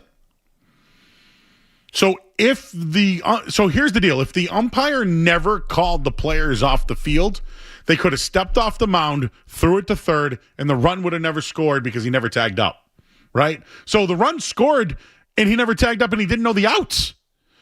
But if they never were told to get off the field, they would have been able to appeal it, step off, and throw to 3rd. The Red Sox tried to do this yesterday on an appeal in the outfield. I want to say it was a play at the plate. They appealed it. Durbin was at 3rd, but they said it was safe. But the Red Sox did something to this degree yesterday. It just there wasn't confusion on the outs. The Red Sox need to know better, right? Two good runners on the field in Rafaela and Sogard. That was a bad misplay all around. It was really bad. And I think it's really bad on the Red Sox. I would have kept Rafaela on first. I would have tagged up. You still have another life with a runner on first. Instead, they didn't have enough outs. The run scored, but it was lucky. It was fake. Absolutely fake. I'm not panicking. But Sonny Gray in his losses this year, 2 against the Blue Jays, I think they got his number right now. But this wasn't on Sonny Gray tonight. This was not on Gray. And I don't know. I almost wonder if the Red Sox are awaiting the reserves, meaning awaiting Adley Rutschman tomorrow, awaiting potentially adding, I don't know how close Roman Anthony is right now. I don't even know if they should depend on him. But I feel like they're waiting on help right now. They can't hit. When they score 4 runs or more, they're 29-0. If they score 3 runs or less, they're 3-8. This is since June 25th. They have to score more than 4 runs to win the game. That's it. I used to do this with the Patriots. Remember, Skaz? If they scored over 14 points, they'd win a game, or over 17 points. This is where the Red Sox are at now. It's simple. You have to get over 4 runs. Your pitching does well enough to keep you in games if you score 4 or more. That's asking a lot of your pitching, by the way. But during the Blue Jays this year, they're 3-7 against them. They're batting .220. They're averaging 2 runs a game. Their starters' ERA is 3.71, and their ERA out of the bullpen is 4.0. What's the most alarming of those numbers to you? Well, I mean, to me, it's. I don't know if it's run differential or the fact that the bullpen, even though the starters are doing great. I think the bullpen ERA is it's been kind of their strength all year. You have over 4 ERA against an in-division rival. That's not good. You're not going to want to win a lot of series that way. I know this team has been on an incredible 40-game span. They got Dylan Cease tomorrow night. Do you feel good about that? Because I don't. And by the way, I probably would put Rutschman in there tomorrow. Is that desperation, though? Wong took a shot to his face today, too. Dive. He made a hell of a play, but he slammed his head off the ground. Contreras obviously dealing with something over at first, too. You need a bat, potentially. So the second run tonight, Abreu threw a really nice ball to home plate. Connor Wong couldn't field it. I think the play that he got hurt on was after, though, right? Or was it before? Even, whatever it was, Wong would have gotten the out. See, Abreu had him. This is what I'm trying to say. They get that out. It's 1-1. No, it's 1-0, actually, because it made it 2-0. But, I think they played good defensively tonight. I think, really, it was just their hitting and their runners in scoring position. Yeah, Sonny Gray gave up a home run. He gave up 2 runs. Actually, really, he gave up 1 run and then an outfield throw that it should have been an out. Anyways, your thoughts, 617-779-09. I'm not worried, guys. But there's a little bird flu against the Blue Jays, though. Not to steal a line from Nesson or whatever. You ever had the bird flu? I had it. I have not. Horrific. I remember I told you one time I started the Game of Thrones. Were you having hallucinations? Yes, that's what happened. I wasn't supposed to mix Tamiflu with whatever they gave me. And then when I went to the doctor, I go, dude, I'm watching Game of Thrones and I see a lot of fire. And you're not supposed to mix whatever they gave me with they gave me, and they probably should explain that to me. And yes, I told you I was like seeing things on the wall. And I shouldn't have started Game of Thrones. I think that was the problem. By the way, are you a House of the Dragon guy? I watched the finale last night. I thought it was good. A lot of people had an opinion, huh? Everyone has an opinion. It's the summer, Joe. It's hot. People are looking for takes. I'm an Aegon guy, which is unpopular. So we're on the rebound this season, I think. Aegon is was it the father of Daenerys? Well, they all kind of have the same name. He in this story in House of the Dragon, he's the young king. He's kind of burned right now. The Mad King. It depends on who you ask. He's the conqueror, We'll see. The jury's out. I like a good redemption story, Well, get ready for the Baratheon, because I already know what happens. Not because I read the books or anything. I just know that the queen, or Baratheon's wife, she knew it was hidden. She had that little creepy friend guy. Know what I'm talking about? He made the mountain man. Oh, yes. Yeah, the Maester there. Maester. Yes, yeah. But he knew that there was all that. The mountain man, yes. The fire stuff. Fire stuff. We can do Riley's rap history and Joe Murray does Game of Thrones. Yeah, let's just do the Red Sox. Andrew's in Plymouth. Hey, Andrew. All right, first off, this is for Skaz. I'm very disappointed in the fact that you're an Aegon guy. I do not like that. It speaks a lot. But who are you rooting for then? I mean, obviously the people that die at the end, no spoilers, but everyone is kind of terrible. House Targaryen, though, right? man. Isn't everyone kind of terrible though? A little bit. Damon's probably the best character. He's a great probably character. The best character. I'll let you get to your Red Sox point, but my only problem with Rainier and Damon is that they just they're terrible at actually being in power. They didn't do anything this whole time. It took them forever to do anything. They're both cocks. But my point about the Red Sox is I wanted to ask Joe, like, are we worried that the Red Sox are kind of falling? I mean, we've had a phenomenal July, June to include it. You know, it's the beginning of August. Are we worried that the Red Sox might kind of be slipping back into their old bad habits, if you want to call them that? I wouldn't call them bad. Like, for example, yesterday, if Duran makes a play in the outfield, do they win? Yes. Tonight, we don't know what happens if they realize there's only one out, not two outs. Yeah, see, that was, man... I feel like this is basic baseball, knowledge. Just so you know, though, everybody was confused. So as much as they're to blame, everyone was confused, man. Fair enough. Skaz, I'll forgive you for this one, but I'll be paying attention to your further inquiries regarding Game of Thrones. I appreciate it. Thank you, gentlemen. I'm not worried yet, though, to answer your question. Fair enough. Thank you. Thank you. I just don't know how they're going to win this series. Like, if you beat Dylan Cease tomorrow, back in business, baby. Yes, guys, it will be a panic move if they put Rushman in, but I think it makes them better. They do. Don't you think that's kind of why they laid it out today, though, that he was probably going to play tomorrow night, so it doesn't? Yeah. I don't think it's a real, rush, but I don't know. Sandoval. Who goes down? I'm sorry? Who goes down? Do you just put Jake, whatever, Roberts, whatever? Probably Jake Rogers. Rogers. The chicken man there, Kenny Rogers.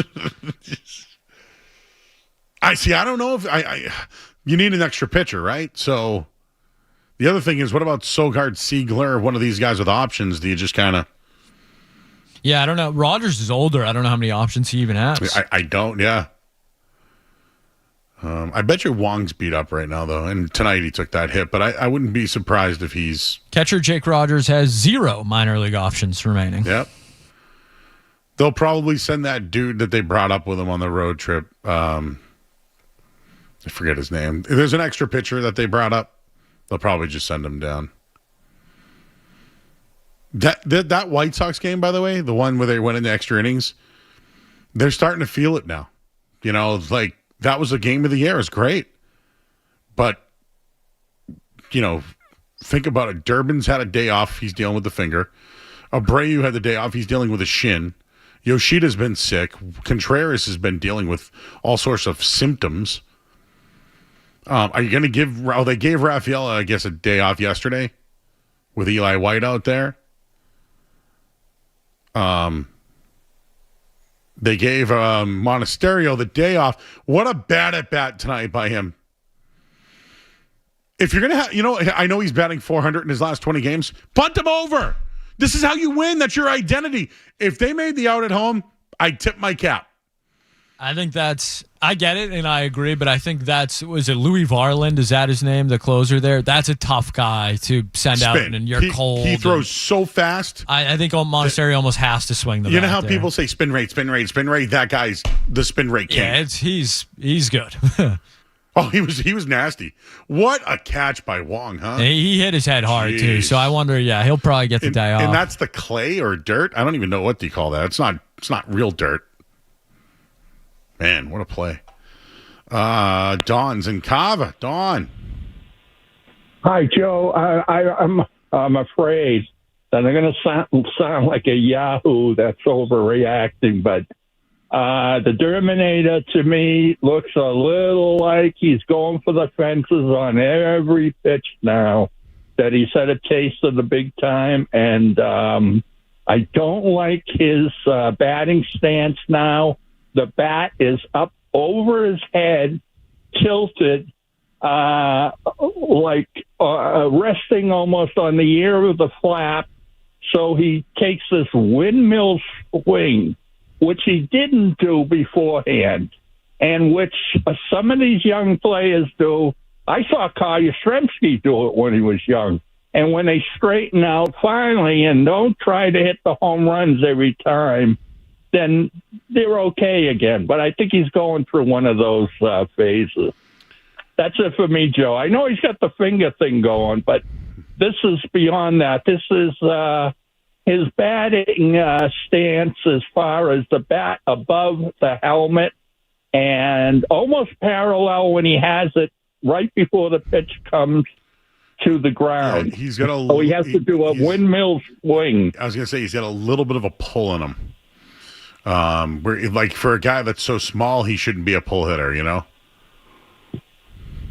Yeah, but he can do that without that elaborate overswing. All right, John. That's just what I'm thinking. We're all wondering why they can't score runs, so that might be an opportunity there. Thanks, Don. Appreciate you, bud.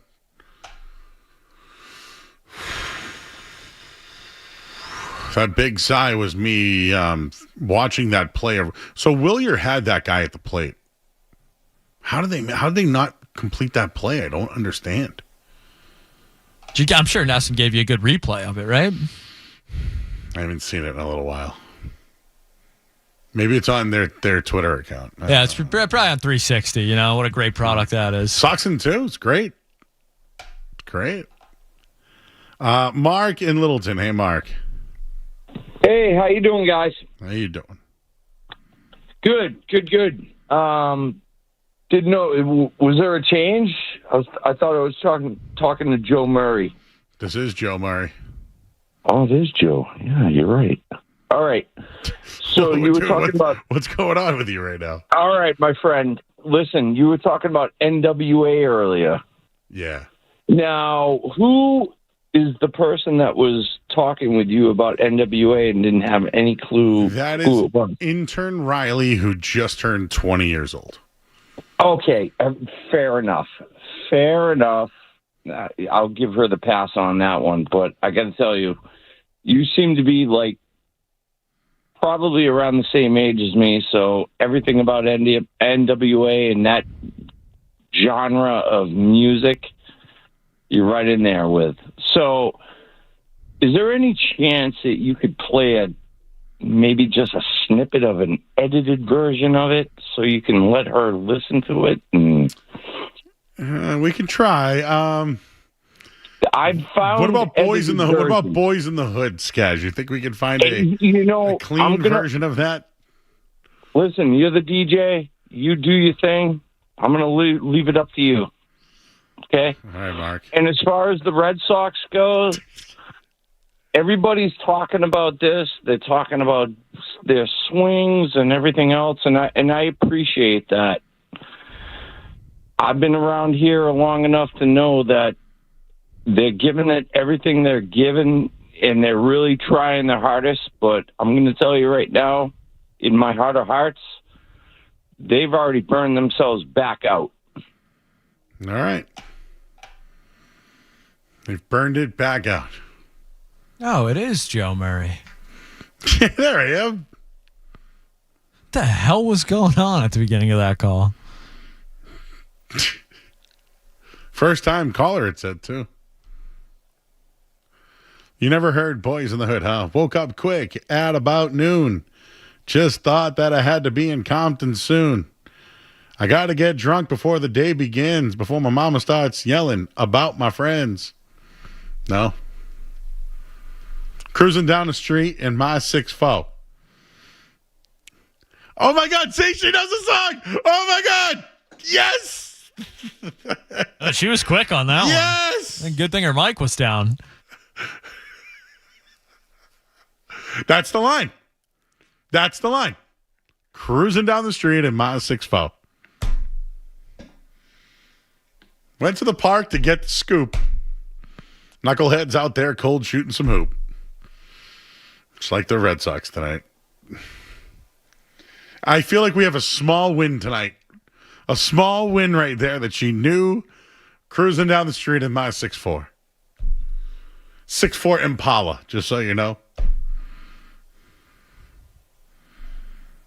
Hi, Justin. Hey, Joe. It's Justin. confused about the fourth run rule. I've never seen that rule before, and I've been watching baseball a long time, and I've never seen that rule at the fourth run rule. That was confusing to me. Your thoughts? All right, let me explain it. Yes. There was one out. Yep. Raffaella hits the fly ball to the outfield. Yeah. Out. So there's 2 outs, Yeah. right? Yes. Well, there was runners on first and third. Yeah. The runner on third reached the plate and scored. Yeah. Then he didn't tag up. Then they threw out Raffaella. So because the run scored before the third out happened, the run is allowed. Yeah.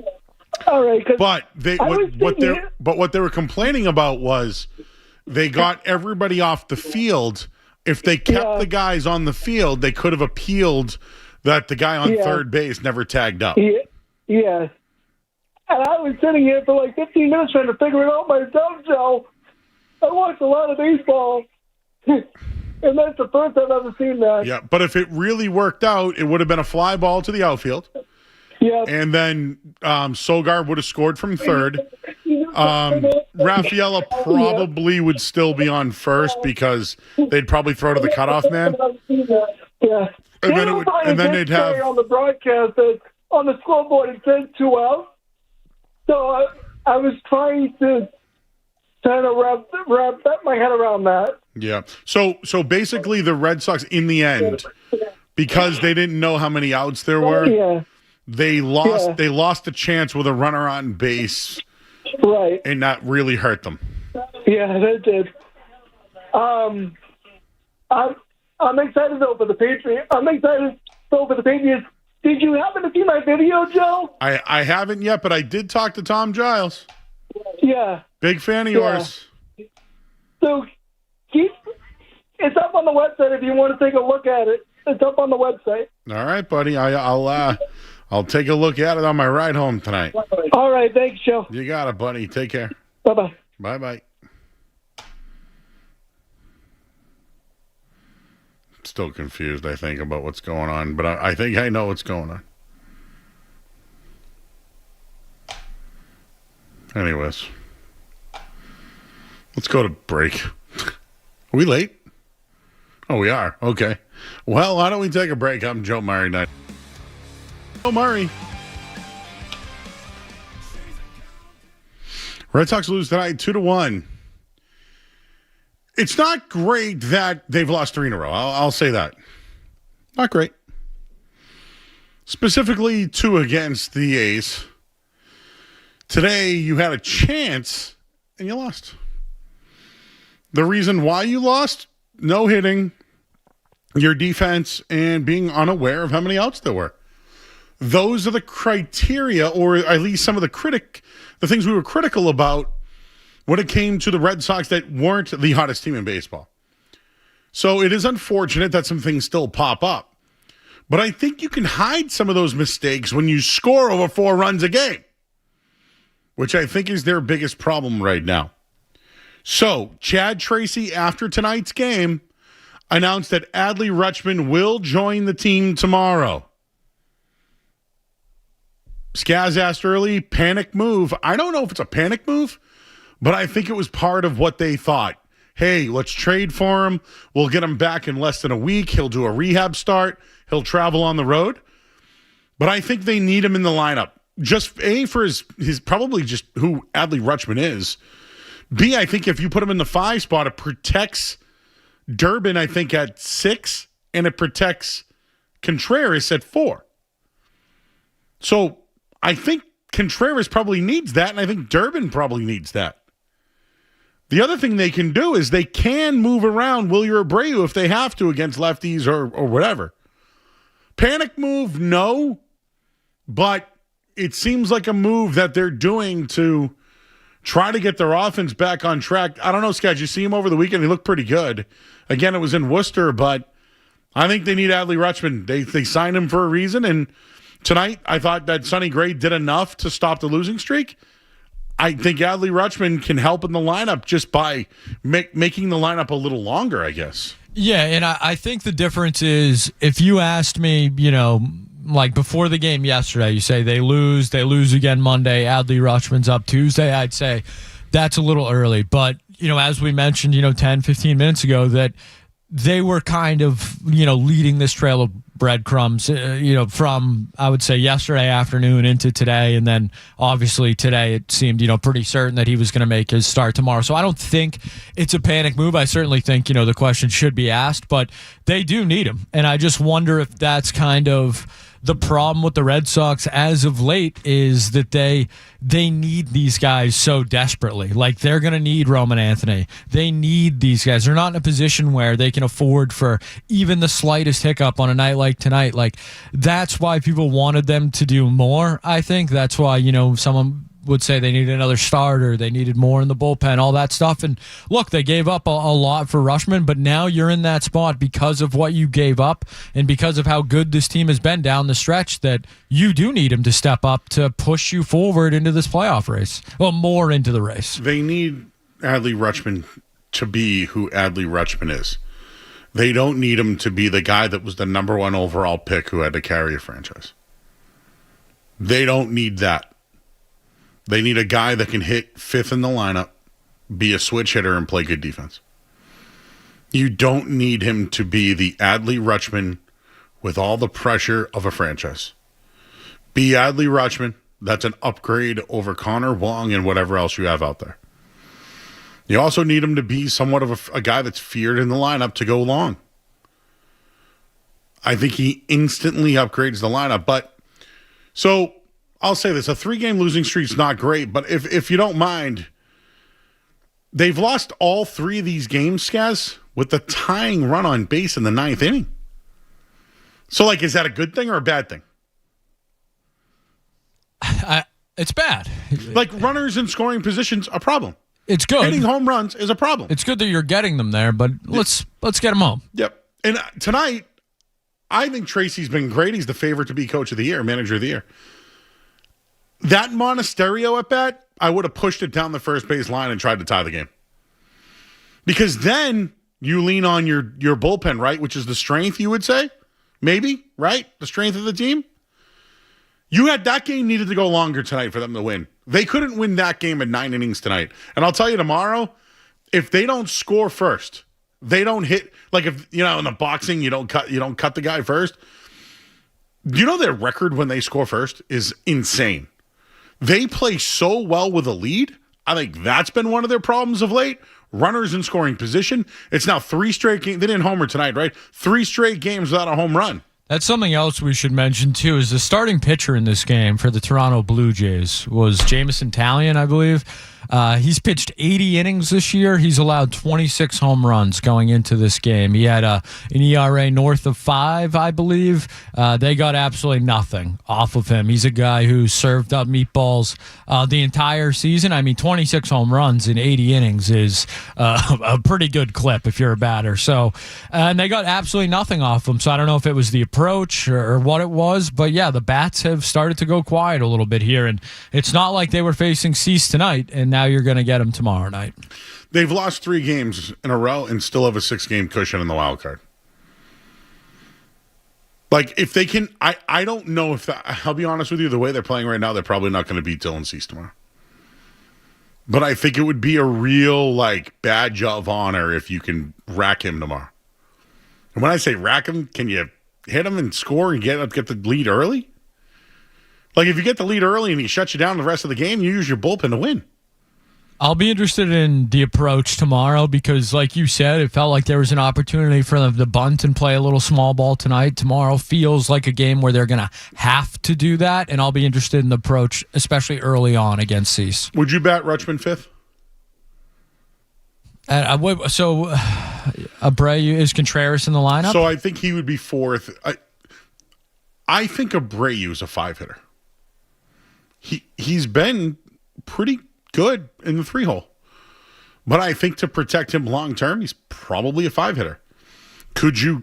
I don't know if Rutschman's a 3-hitter. I'll say that off the bat. I think that's a tougher. I think tomorrow night I'd like to see him in 5 or 6. Yeah. But I would put him right in between Contreras and Durbin. I like that because you can't, if you're gonna walk Contreras like he walked again tonight, you got to face Rutschman. If you're gonna walk Rutschman, you got to face Durbin at least with the bases loaded.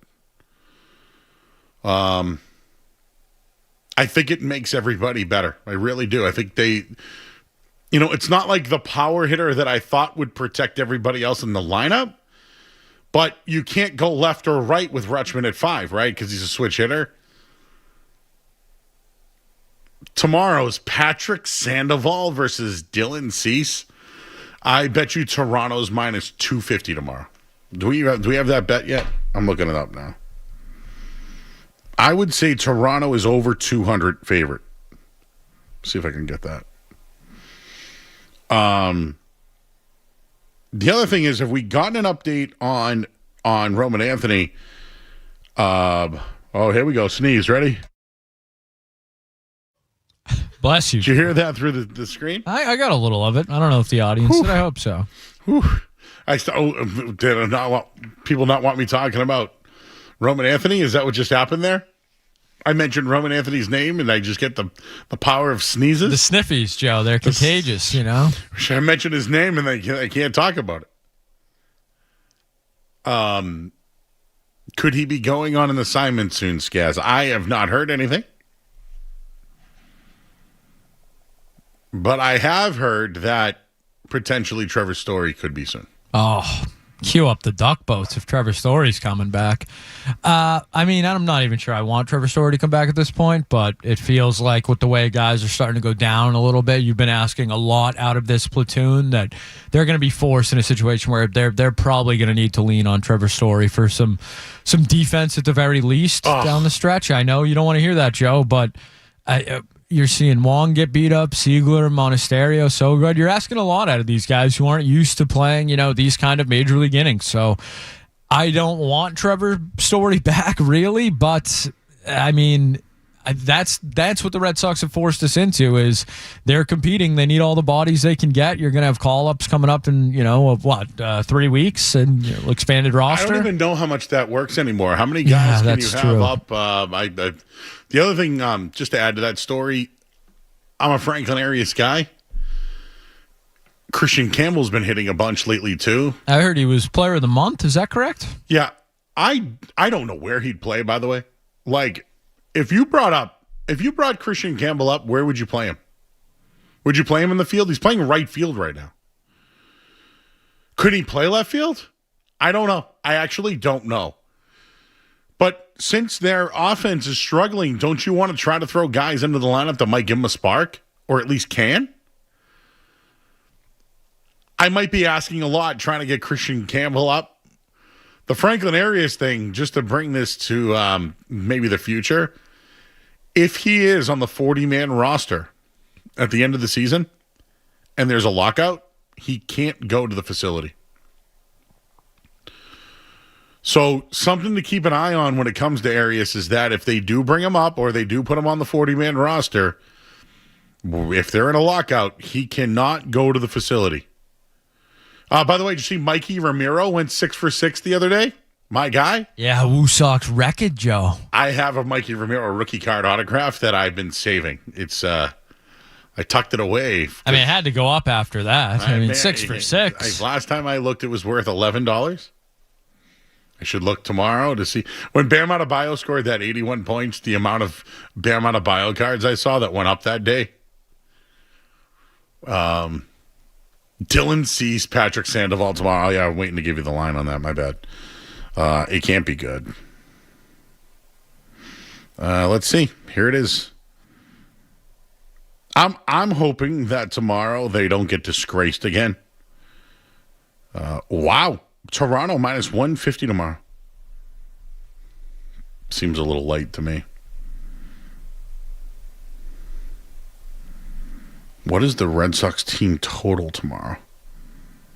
Red Sox team total. Tomorrow, 3.5, Skaz. Can they go over? Can they get 4? It's plus 105 right now. I got to see the lineup first. That's true. That is true. But as of right now, the look ahead, plus 3.5 tomorrow. For the Jays, it's 3.5 too. So they see 7 or maybe it's an under game. All right. That's it for us.